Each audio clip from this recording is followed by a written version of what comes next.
വിട്ടുകൊണ്ടിട്ട്. അപ്പൊ ഈ സ്വഹാബി പറയണേ, ഓൻ ആദ്യം കുടിക്കുക വെള്ളപ്പാത്രം അങ്ങട്ട്. അപ്പൊ അങ്ങേ പക്കത്ത് മൂന്നാമത്തെ ആളെ കരച്ചിൽ കേട്ടപ്പോ ആ പാത്രം അങ്ങട്ട്. അവിടെ എത്തിയപ്പോ അയാൾ മരിച്ചിട്ടുണ്ട്. അപ്പൊ ആ പാത്രമായിട്ട് ഇങ്ങോട്ട് വന്നപ്പോ ഇയാൾ മരിച്ചിട്ടുണ്ട്, ഇവിടെ വന്നപ്പോ ഇയാളും മരിച്ചിട്ടുണ്ട്. വെള്ളം കിട്ടാതെ മൂന്നാളും മരിച്ചു. എന്റെ വെള്ളം കിട്ടാതിരിക്കാൻ കാരണം തന്നെക്കാളേറെ തന്റെ സഹോദരന് മുൻഗണന കൊടുത്തത്. നമ്മുടെ ഈ യാത്രയിലുടനീളം ഈ ഒരു ബോധം ഉണ്ടാവണം. നമ്മള് പല പ്രായത്തിലുള്ള ആൾക്കാരെ ഇരിക്കുന്നത്, ചില രോഗങ്ങളും ചില പ്രയാസങ്ങളും ഒക്കെ ഉള്ള ആൾക്കാരുണ്ട്. ഇപ്പൊ ഇവിടെ നേരത്തെ നമ്മുടെ ഈ ഗുഡ് ഹോപ്പ് എന്റർപ്രൈസസിന്റെ MD മാനേജിംഗ് ഡയറക്ടർ കൂടിയാണ് അബ്ദുൽ ഖാലിഖ്. ഞങ്ങളൊക്കെ ബഹുമാനത്തോടെ ഖാലിഖാക്കാരെന്ന് വിളിക്കുന്ന അബ്ദുൽ ഖാലിഖാണ് നമ്മളോട് നേരത്തെ സംസാരിച്ചത്. അദ്ദേഹത്തിന് ഒരു വക്കീലുമായി ബന്ധപ്പെട്ട ഒരു ഡിസ്കഷൻ ഉള്ളതുകൊണ്ട് നേരത്തെ പോയതാണ്. അപ്പോ അദ്ദേഹം പറഞ്ഞൊരു വാക്കുണ്ടല്ലോ, അതെന്താ വെച്ചാല് പ്രവാചകൻ സല്ലല്ലാഹു അലൈഹി വസല്ലം പഠിച്ചതാണ്. ഒരു സംഘമായി നമ്മൾ യാത്ര ചെയ്യുമ്പോൾ ആ സംഘത്തിലെ ഏറ്റവും ഏറ്റവും ലൈഫായ ആൾ ആരാണോ അയാൾക്കനുസരിച്ചാണ് നമ്മൾ ആ യാത്ര ചിട്ടപ്പെടുത്തേണ്ടത്. 4 ആളുണ്ട്, 2 ആൾ ഏത് കുന്നിന്റെ മേലക്കും പാഞ്ഞു കയറാൻ പറ്റും, ബാക്കി 2 ആൾക്കാർക്ക് കുന്നിന്റെ ചോട്ടിക്ക് പോകാൻ പറ്റുള്ളൂ.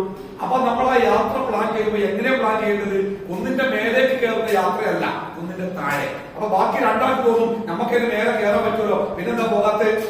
നമ്മൾ നമ്മുടെ കൂടെയുള്ള ദുർബലരോട് അവരോട് അടുക്കണം. ചില ആൾക്കാർ സ്പീഡ് നടക്കും. എന്നിട്ട് ഒരു പെണ്ണുങ്ങള് എന്തെങ്കിലും നടന്നിട്ട് നീങ്ങളിലേക്ക് ഒരു വേഗം എത്തരും.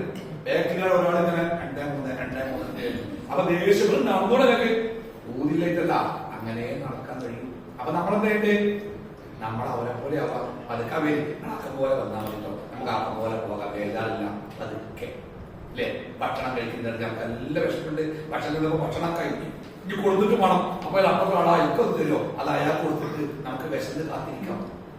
എല്ലാം മറ്റുള്ളവർക്ക് വേണ്ടി നമ്മുടെ ഇഷ്ടങ്ങളെ നമ്മൾ സമർപ്പിക്കുന്ന ഒരു യാത്ര. ആ ഒരു യാത്രയായിട്ട് നമ്മുടെ 33 ആൾക്കാരെ ഒന്നിച്ചാണല്ലോ ഈ യാത്ര ഒരു സുന്ദരമായ യാത്ര. LP സ്കൂളിന് ടൂർ പോലെ പറ്റണമെങ്കിൽ LP സ്കൂളിന് ടൂർ വരെ ആ ടീച്ചറൊപ്പം ഇങ്ങനെ സാരിത്തരത്തെ കുറിച്ച് ഇങ്ങനെ വട്ടം ചുറ്റി നടന്നാല് ആ യാത്ര രസമുള്ള യാത്രയാണ്.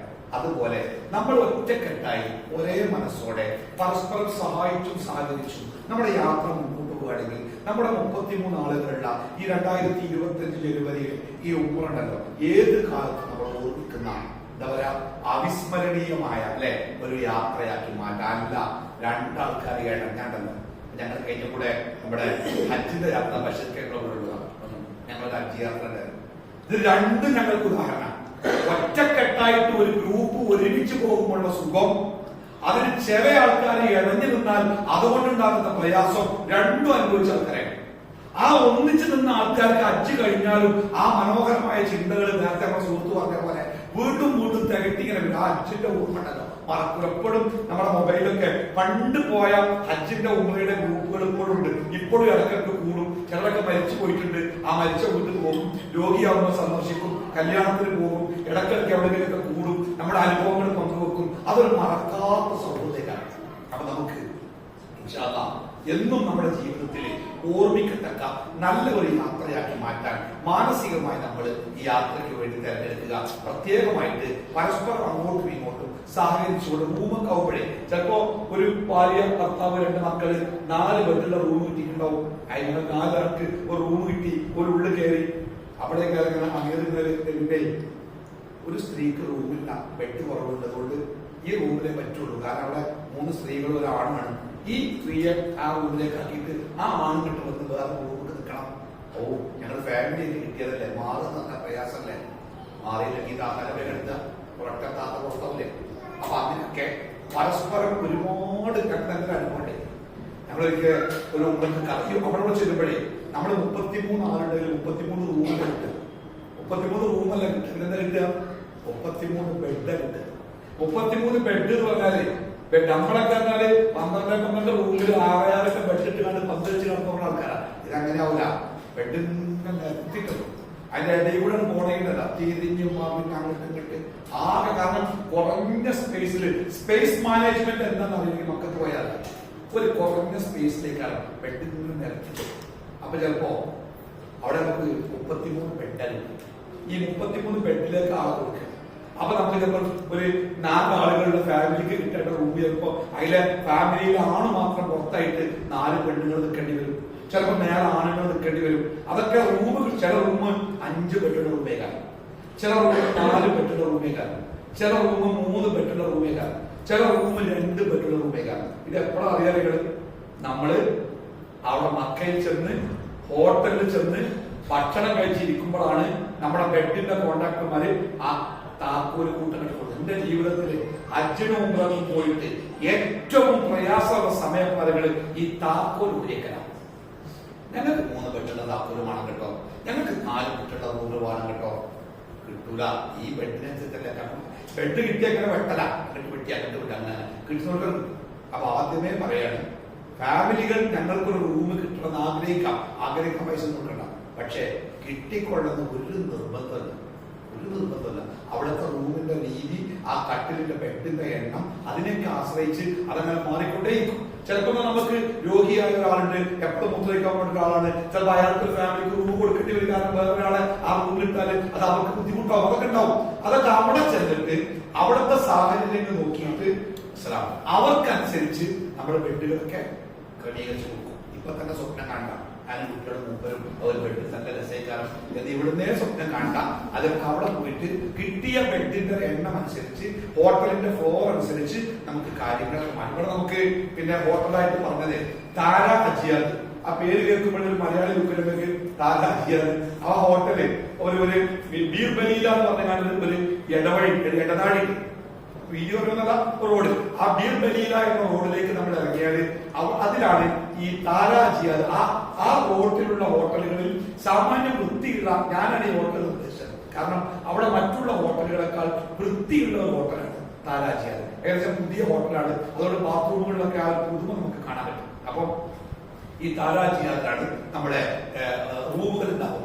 അപ്പൊ അത് ഏകദേശം സൗകര്യമുള്ള റൂമാണ്. അവിടെ ഇറങ്ങിയാൽ 5 മിനിറ്റ് നടക്കുക എന്ന് പറയുന്നത്, അത് 5 നടന്നതിൽ എത്തൂല, ഒരു 10 മിനിറ്റ് നടക്കേണ്ടി വരും. ഒരു 600-700 മീറ്റർ. പക്ഷെ ഒരു നല്ല വഴി തെറ്റാതെ പോകാൻ പറ്റിയ സ്ട്രീറ്റാണ്. വഴിയൊക്കെ അത് പറഞ്ഞുതരാം. അപ്പൊ എന്തായിരുന്നാലും ഹോട്ടലിൽ നമ്മൾ എത്തുക. ബാക്കി പിന്നെ ഞാൻ എങ്ങനെ ഉംറ ചെയ്യാമെന്ന രൂപത്തിലേക്ക് കടക്കാം. അതാണ് പ്രധാനം നമ്മൾ മനസ്സിലാക്കി വേണ്ടി. നേരത്തെ അബ്ദുൽ ഖാലിഖ് പിന്നെ സംസാരിച്ചപ്പോ പറഞ്ഞു, അവിടെ നമ്മൾ ചെന്നാൽ കാണുന്ന 2-3-4 ഉംറയുടെ രൂപങ്ങൾ. അതായത് ഒരാള് മുമ്പിൽ ഇങ്ങനെ ഉസ്താദായിട്ട് ഉറക്ക ചെല്ലിങ്ങനെ നടക്കും, ബാക്കിയുള്ള ഒരു ബാക്കിൽ അതിങ്ങനെ മുദ്രാവാക്യം വിളിച്ചിങ്ങനെ, മുദ്രാവാക്യത്തിന്റെ കാലല്ലേ, അങ്ങനെ മുദ്രാവാക്യം വിളിച്ച് ബാക്കിൽ ഇങ്ങനെ നടക്കും. അങ്ങനെ നടക്കുന്ന ഒരു രീതി. അത് ഈ പിന്നാലെ പോകുന്ന ആൾക്കാർക്ക് അറിയില്ല ഈ ഉസ്താദ് എന്താ പ്രാർത്ഥിക്കുന്നത്. ഒരു ആർമിയും അല്ലെങ്കിൽ പിടിച്ചിട്ടുണ്ട ഇറാനിന്ന് ഇറാഖിന്ന് ഈ ഇന്തോനേഷ്യയിൽ വരുന്ന ആൾക്കാർ വെറും പ്രകടനേക്കാരം തിരിച്ചുകൊണ്ടേക്കാരം. എന്താ പറയുന്നവർക്കറിയില്ല, ഒരു കൂട്ടങ്ങനെ പോരാ. അത് അവർക്കും ബുദ്ധിമുട്ടാകും, പരിസരത്തുള്ള നമുക്ക് ബുദ്ധിമുട്ടാകും. ഒരുപാട് സങ്കടങ്ങൾ പറയാൻ നമുക്കുണ്ട്. നമ്മുടെ കാര്യം പറയണ്ടേ, കുട്ടികളെ പറ്റി പറയണ്ടേ, മരിച്ചുപോയവരെ പറ്റി പറയണ്ടേ, ജീവിച്ചിരിക്കുന്നതിനെ പറ്റി പറയണ്ടേ, എന്തൊക്കെ പറയണ്ടേ. അതൊക്കെ പറയാൻ ഏറ്റവും നല്ല കാര്യങ്ങള് നമ്മുടെ കാര്യങ്ങള് നമ്മൾ ഒറ്റയ്ക്ക് പറയാം. ഞാൻ സാധാരണ ഗ്രൂപ്പുമായി പോകുമ്പോ ഞാൻ ഗ്രൂപ്പിനോട് പറയാനുള്ളത്, നിങ്ങൾ നമ്മുടെ ഗ്രൂപ്പായിട്ട് പോകുന്നതാണെങ്കിലും ഉംറയുടെ കർമ്മങ്ങളൊക്കെ ഒറ്റയ്ക്ക് നമ്മൾ ചെയ്യാം. അത് പഠിച്ചു പോകണം. എങ്ങനെ ഉംറ ചെയ്യണമെന്ന് പഠിക്കാൻ 1 മിനിറ്റ് മതി. എങ്ങനെ നിസ്കരിക്കണമെന്ന് നിങ്ങൾ എന്നോട് ചോദിച്ചാൽ അത് പഠിപ്പിക്കാൻ ചുരുങ്ങിയത് 1/2 മണിക്കൂർ വേണം. പക്ഷെ എങ്ങനെ ഉംറ ചെയ്യണമെന്ന് നിങ്ങൾ ചോദിച്ചാൽ അത് പറയാൻ നിങ്ങൾക്ക് 1 മിനിറ്റ് മതി. ഉംറ അത്രയും ലളിതമായ കർമ്മ. ഫോട്ടോ എടുക്കാൻ കഴിയുന്നുണ്ട്. പണ്ടൊക്കെ സ്കൂളിലൊക്കെ ഈ ഫോട്ടോ എടുക്കുന്ന പറഞ്ഞാൽ ഞാനൊക്കെ 80-കളാണ്, 950-ലാണ്. അപ്പൊ ഫോട്ടോ എടുക്കാൻ വരുന്നില്ല. ഒരുങ്ങി അയലോകത്ത് ഉപ്പായൊക്കെ കടം വാങ്ങി വാച്ചൊക്കെ കെട്ടിയാൽ നമ്മൾ ഫോട്ടോ എടുക്കാൻ പോണേ. അന്ന് ഫോട്ടോഗ്രാഫർ വന്നില്ല. പിറ്റേലും അവസാനം ഫോട്ടോഗ്രാഫർ വന്ന് ബെഞ്ചിന്റെ മേലൊക്കെ കയറ്റി എത്തി മണിക്കൂർ വെയിലോട്ട് നിന്ന് അവസാനം മുമ്പിൽ വന്ന് ക്ലിക്ക് ഇറങ്ങി. ഒറ്റ ക്ലിക്കുമ്പോ സംഗതി കഴിയും. നമ്മള് 3-4 ദിവസം ഒരുങ്ങി. അതേപോലെയാണ് ഉംറ. നമ്മൾ കുറെ കാര്യം മനസ്സിൽ വിചാരിക്കുന്ന കർമ്മ. പക്ഷെ പെട്ടെന്ന് തിരക്കില്ലാത്ത സമയത്ത് നമ്മൾ ഹറമിലെത്തിയാല് 1.5 മണിക്കൂർ കൊണ്ട് ഉംറയുടെ എല്ലാ കർമ്മങ്ങളും പൂർത്തിയാക്കി പുറത്തുണ്ട്. അത്ര ലളിതമാണ്. ഒരു പ്രയാസമല്ല. അതുകൊണ്ട് നമ്മൾ ശരിക്കും പഠിച്ചു പോകണം. അഥവാ നമ്മൾ കൂട്ടമായിട്ട് പോകുമ്പോ, അഥവാ നമ്മൾ കൂട്ടത്തിൽ തെറ്റിന്ന് വിചാരിക്കാം, എന്നാ ഒരു ബേജാറും ആകാതെ നമ്മൾ ആ ഉംറ കർമ്മം ശരിക്കും നിർവഹിച്ചിട്ട് പുറത്തു പോകുന്നതാണ്. ഓരെ കണ്ടില്ല, ഞാനാകെ ബേജാറായി, പിന്നെന്തൊക്കെ കാട്ടിക്കുട്ടി എനിക്കറിയില്ല, അങ്ങോട്ട് പോയോ ഇങ്ങോട്ട് പോയോ എത്ര തവാഫോ എനിക്കറിയില്ല. ബേജാറാകണ്ട. നമ്മൾ പോകുന്നത് ഈ ഉംറയ്ക്ക് വേണ്ടിയാണ്. നമ്മൾ ആദ്യം ചെയ്യുന്ന ഈ ഉംറ ഉണ്ടല്ലോ, ഈ ഉംറയാണ് ഉംറ. ബാക്കിയുള്ളതൊക്കെ പിന്നെ അതിന്റെ സബ്ബാണ്. അതിന്റെ വിധികളൊക്കെ വേറെ വേറെയാണ്. ഒരു യാത്രയിൽ ആദ്യത്തെ ഉംറ, 1ാമത്തെ ഉംറ, അതാണ് ഉംറ. അതിനാണ് നമ്മൾ നിയന്ത്രിയത് പോലെ ആ ഉംറ വസ്വാസില്ലാതെ കുറ്റമറ്റ ഉംറയാക്കണം. ചിലപ്പോഴൊക്കെ ഉംറ കഴിഞ്ഞ താല്പര്യമനെ ഞാൻ അടുത്ത ഗ്രൂപ്പ് എന്നാ പോകരുത്, ഇത് ചെയ്തത് ശരിയായില്ല തോന്നല്, അതുകൊണ്ട് ഇനിയൊന്നും കൂടി പോകാനാണ്. ഇത് എളുപ്പമല്ല, 10 ഉണ്ടാക്കണ്ടേ, പിന്നെ വേറെ എന്തൊക്കെ ഉണ്ടാക്കണം. അതുകൊണ്ട് ആദ്യത്തെ ഉംറ തന്നെ ചെയ്യുമ്പോൾ നല്ല മനസ്സാന്നിധ്യത്തോടെ ഉറപ്പിച്ച് ഉഷാറാക്കിയിട്ട് സംശയമില്ലാതെ ചെയ്യണം. നമ്മളെ കൂടെ നോക്കിയപ്പോ കൂടെ ആരും കാണാനല്ല, ഒന്നും ബേജാറാണ്ട. ഇതുവരെ മക്കത്തേക്ക് അജ്നോ ഉംറക്കോ പോയിട്ട് ഒരാളെ കാണാനില്ലാതായി നിങ്ങളാണ് കിട്ടണം. ഇവിടെ അജ്മീറിലൊക്കെ പോയിട്ട് കാണാനില്ലാതെ കിട്ടും, കോഴിക്കോടങ്ങാടി വന്നിട്ട് കാണാനില്ലാതെ കിട്ടും. പക്ഷെ മക്കത്ത് ഉംറക്ക് പോയിട്ട് കാണാനില്ലാതെയായിരുന്നു നമ്മൾ കേട്ടില്ല. കാരണം നമ്മൾ അള്ളാന്റെ അധികമായിട്ടാണ് ഒരു വരില്ല. അതുകൊണ്ട് ഒരു കുഴപ്പവും നമുക്ക് പറ്റില്ല. നമ്മൾ ഒറ്റ കൊള്ളെങ്കിലും ഓരോരുണ്ടാവും, കാരണം തീർക്കട്ടെ, എന്നിട്ട് സമാധാനത്തോടെ നമ്മളെ കർമ്മങ്ങൾ ചെയ്ത് തീർക്കണം. അതിനെന്ത് വേണം? കർമ്മങ്ങൾ നേരത്തെ നമുക്ക് അറിയണം. ഈ ഉംറയുടെ നിർബന്ധമായ ഘടകങ്ങൾ 3 എണ്ണാണ്. 19 3 സംശയല്ലേ, പണ്ട് തമാശത്തിലുണ്ട്. പണ്ട് കാലത്ത് ഈ പെണ്ണുങ്ങൾക്ക് വരേണ്ട കല്യാണം ഇപ്പത്തെ മരിക്കാം. ഇപ്പൊ പെണ്ണുങ്ങൾക്ക് വരേണ്ട പണ്ടൊക്കെ ചെക്കന്മാരെ മെക്കടിക്ക് ഒരു പെണ്ണിന് പറ്റില്ല. ഇപ്പം ആദ്യം പറഞ്ഞത് മെഡിക്കൽ ഫീൽഡിലോ പെണ്ണാണ്.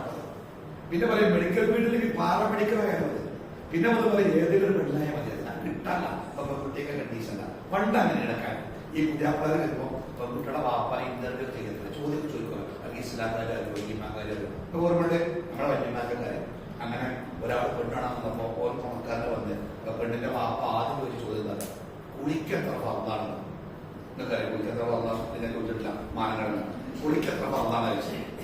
അപ്പൊ അറിയില്ല. ഇപ്പൊ 10 അല്ലെങ്കിൽ വാപ്പ വെച്ച് 10 വെച്ചു, അതിലിപ്പോ 20 അതിൽ 30 വെച്ച് 20 വെച്ചു. അപ്പൊ ഈ പെണ്ണിനാണെങ്കിൽ ചെറുക്കനാണ് ഇഷ്ടപ്പെട്ട ചിലപ്പോ 30. അല്ലെ ഈ പെണ്ണിന് പല സഹായിക്കണം. അപ്പൊ പെണ്ണ് ബാക്കിൽ പോയിട്ട് ഇങ്ങനെ കാണിച്ചു കുളിക്കെത്ര പറഞ്ഞാൽ 2 എണ്ണാണ്. പറഞ്ഞ് 30 വരെ പറഞ്ഞ വാപ്പ സമ്മതിക്കില്ല, അതപ്പൊ 2 സമ്മതിക്കും. അതേമാതിരി നിങ്ങൾ ഇത്ര പ്രയാസപ്പെട്ട് ഒരുക്കിയിട്ട് 6 3 അതെ 3 എന്തൊക്കെയാണ് എനിക്ക്? 1 ഇഹ്റാം, 2 കഅബയെ തവാഫ് ചെയ്യുക, 3 സഫാ മറുക്കടയിൽ സഅയ് നടത്തുക. ഈ 3 കർമ്മങ്ങൾ ചെയ്തു കഴിഞ്ഞാൽ എന്തായി? ഉംറ കഴിഞ്ഞു. പിന്നെ മുടി വെട്ടി നമ്മൾ ഫ്രീ ആയി. പല അപ്പൊ എന്താ ഉംറ? ഇഹ്റാം ചെയ്ത് കഅബയെ തവാഫ് ചെയ്ത് സഫാ മറുക്കടയിൽ സഅയ് ചെയ്ത് കഴിഞ്ഞു. 2 സെക്കൻഡ് വരെ ഉംറ എന്താണ് പറയാം. ഇനി എന്താണ് ഇഹ്റാം? നിസ്കാരത്തിൽ നമുക്ക് ഞാൻ പറഞ്ഞത് മനസ്സിലാണ്ടല്ലേ. ഇനി നമ്മളിങ്ങനെ കൂടെ ഉണ്ടാവും, എപ്പോഴും ഉണ്ടാവും. അതുകൊണ്ടാണ് ഞാൻ പറയുന്നത് അങ്ങനെ തന്നെ പോകണം. അവിടെ തന്നെ ഇതിപ്പോ ഞാൻ എത്ര കണ്ടതാ, ഞാൻ പോയിക്കോളാൻ പോയാൽ പോകാം. അമ്മ പിന്നെ കുറെ കുറവുണ്ടാവും. ഓരോ കാര്യം ചോദിച്ച് മനസ്സിലാക്കി അങ്ങനെ ചെയ്താല് അത് ഭംഗിയില്ല. അല്ലെങ്കിൽ എന്റെ വിശ്വാസം അതുപോലെ അങ്ങനെ പറഞ്ഞു. അപ്പൊ ഞാൻ അങ്ങനെ ചെയ്താണ്. അവിടെ ചെന്നാൽ ആൾക്കാർ പലതും കാട്ടി ഓരോ കാട്ടുമ്പോൾ നമുക്ക് തോന്നും അതൊക്കെ ഇതിന്റെ ഭാഗമാണ്. ഒരാൾ തൂണുമ്പോൾ അങ്ങനെ തൊട്ട് ഇങ്ങനെ പോയിട്ടുണ്ട്, ബാക്ക് പോകണം, ആ തൂണൊന്നും ഉണ്ടാവില്ല, ഓവർക്ക് തൊട്ടേക്കാണ്. അപ്പൊ അങ്ങനെ ഒന്നും നിൽക്കരുത്. ശരിക്കും പഠിച്ച് അറിഞ്ഞിട്ട് തന്നെ പോകണം. ഇത് പഠിക്കാൻ വേണ്ടി പറ്റുന്നില്ല. ഇഹ്റാമിൽ പ്രവേശിക്കാം. നമ്മുടെ നിസ്കാരത്തിലെ ആദ്യത്തെ തക്ബീർ എന്ന് പറയുന്ന പേരെന്താ? തക്ബീറത്തുൽ ഇഹ്റാം. നിസ്കാരത്തിൽ വേറെ തക്ബീറില്ലേ? വേറെ തക്ബീറുണ്ട്. പക്ഷെ ഒന്നാമത്തെ തക്ബീറിന് തക്ബീറത്തുൽ ഇഹ്റാം എന്ന് പറഞ്ഞ അർത്ഥം എന്താണ്? നിസ്കാരത്തിലേക്ക് നമ്മൾ പ്രവേശിക്കുന്ന തക്ബീർ. അതേപോലെ ഈ മൈക്കിൽ കേൾക്കുന്നത് ഞാൻ പറയണേ കേൾക്കണ്ട, മൈക്കോടെ ഈ ഒരു കൺകോടിയിലുണ്ട്. ഇത് സർക്കാരിന് നിർബന്ധം. ഒരു ഉംറ ഗ്രൂപ്പിടെ കൊണ്ടുപോകുമ്പോൾ നമ്മളതിന്റെ കൃത്യമായ ഇത് കൊടുക്കണം. അപ്പോ ഉംറക്ക് ആദ്യമായിട്ട് ഒരു ഇഹ്റാം. ഇഹ്റാം എന്ന് പറഞ്ഞാൽ നമ്മൾ ഉംറ എന്ന കർമ്മത്തിലേക്ക് പ്രവേശിക്കൽ. അതാണ് സത്യത്തിൽ ഹജ്ജിന്റെയും ഉംറയുടെയും നിയ്യത്തിന് പറയുന്ന പേരാണ് ഇഹ്റാം. ഈ ഇഹ്റാമിന്റെ പ്രത്യേകത ചില ആൾക്കാർ ചോദിക്കാറുണ്ട്, മൗലവി എവിടുന്നപ്പോ ഇഹ്റാം കെട്ടണ്ടേ? ഇഹ്റാം കെട്ടുന്ന വാക്കന്റെ പ്രാചീനമായ വാക്ക് എന്താ ചോദിക്കണ്ടേ? ഇഹ്റാമിൽ പ്രവേശിക്കേണ്ടതെന്ന, അല്ലെങ്കിൽ ഇഹ്റാം ചെയ്യേണ്ടതെന്ന. എവിടെ നിന്നാണ് ഇഹ്റാം ചെയ്യേണ്ടത്, അല്ലെങ്കിൽ എവിടെ നിന്നാണ് ഇഹ്റാമിൽ പ്രവേശിക്കേണ്ടത്? അതാണ് ഇനി നമ്മൾ ചോദിക്കേണ്ടത്. ഇഹ്റാം കെട്ടലില് 4ാം ക്ലാസ് മദ്രസ പോകാൻ പഴയ നമ്മുടെ വാക്യം ഇതുപിടി. അപ്പൊ ഇഹ്റാമിൽ പ്രവേശിക്കുന്നില്ല. ഇഹ്റാമിൽ പ്രവേശിക്കുന്നതോട് കൂടി നമ്മൾ എന്തായി? നമ്മൾ ഉംറയുടെ കർമ്മത്തിൽ പ്രവേശിച്ചു കഴിഞ്ഞു. പിന്നെ നമ്മുടെ വാക്കിലും നോക്കിലും പ്രവൃത്തിയിലും ഒക്കെ ഒരുപാട് മാറ്റങ്ങൾ ഉണ്ടാവണം ആ ഉംറ തീരുന്ന വരെ. നിസ്കാരത്തിൽ നമ്മൾ എപ്പോഴാണ് ഇഹ്റാമിൽ, എപ്പോഴാണ് അല്ലാഹു അക്ബർ, അങ്ങനെ. അതേപോലെ ഉംറയുടെ കർമ്മത്തിലേക്ക് പ്രവേശിക്കുന്ന അതിന്റെ ഗേറ്റ് ആണ് സത്യത്തിൽ ഏത്? ഇഹ്റാം. ഈ ഇഹ്റാമിൽ പ്രവേശിക്കാൻ നബി സല്ലല്ലാഹു അലൈഹി വസല്ലമ നമുക്ക് ലോകത്തിലെ മുസ്ലിങ്ങൾക്ക് 5 സ്ഥലങ്ങൾ നിശ്ചയിച്ചു കൊടുത്തു. ഹറമിന്റെ ചുറ്റുപാറ്റ് 5 ഗേറ്റുകളുണ്ട്, 5 സ്ഥലങ്ങൾ. ആ 5 സ്ഥലങ്ങളിൽ ഏതെങ്കിലും ഒരു സ്ഥലത്തിൽ വെച്ചാവണം നമ്മൾ ഇഹ്റാമിൽ പ്രവേശിക്കേണ്ടത്. ഇന്നതൊന്നുമില്ല. പണ്ട് അവർ പഠിച്ചില്ലേ, ഇന്ത്യയിൽ നിന്ന് പോകുന്ന ആളുകൾക്ക് ഏതാണ് ഇഹ്റാം? യലംലം മദ്രസ വിളിച്ചതാ. ഇന്നിപ്പോ യലംലം കാണാൻ കുറച്ച് പണിയാണ്. കാരണം യലംലം എന്ന സ്ഥലം കപ്പലിൽ യാത്ര ചെയ്യുമ്പോൾ കിട്ടുന്ന ഇഹ്റാമാണ്. കപ്പൽ. ഇതിപ്പോ നമ്മൾ ഫ്ലൈറ്റിൽ യാത്ര ചെയ്യുമ്പോൾ നമ്മൾ ഈ ഫ്ലൈറ്റുകൾക്ക് ഓരോ റൂട്ടിനുള്ള ആകാശത്തിൽ തോന്നി വരച്ച് പോകാൻ പറ്റുന്നില്ല. ഭാരതത്തിൽ പോകണമായിരിക്കും. ഓരോ ഫ്ലൈറ്റിനും ഓരോ റൂട്ടുണ്ട്. അപ്പൊ മിക്കവാറും നമ്മൾ പോകുന്ന ഫ്ലൈറ്റ് റിയാദിന്റെ ഭാഗത്തൂടെ തായിഫിലൂടെ കറങ്ങിയിട്ട് ഇന്ത്യയിലേക്ക് വരാം. അങ്ങനെ വരുമ്പോ തായിഫിന്റെ ഭാഗത്തെ ഒരു മീഖാത്തുണ്ട്. അതിന് പേരിന്റെ പേര് ഖർനുൽ മനാസിൽ എന്നാണ്. അതിന്റെ പഴയ പേര് റസൂലുള്ളാഹി പഠിപ്പിച്ച പേര് ഖർനുൽ മനാസിൽ. അതിന്റെ ഇപ്പോഴത്തെ പേരെന്താ അറിയാം?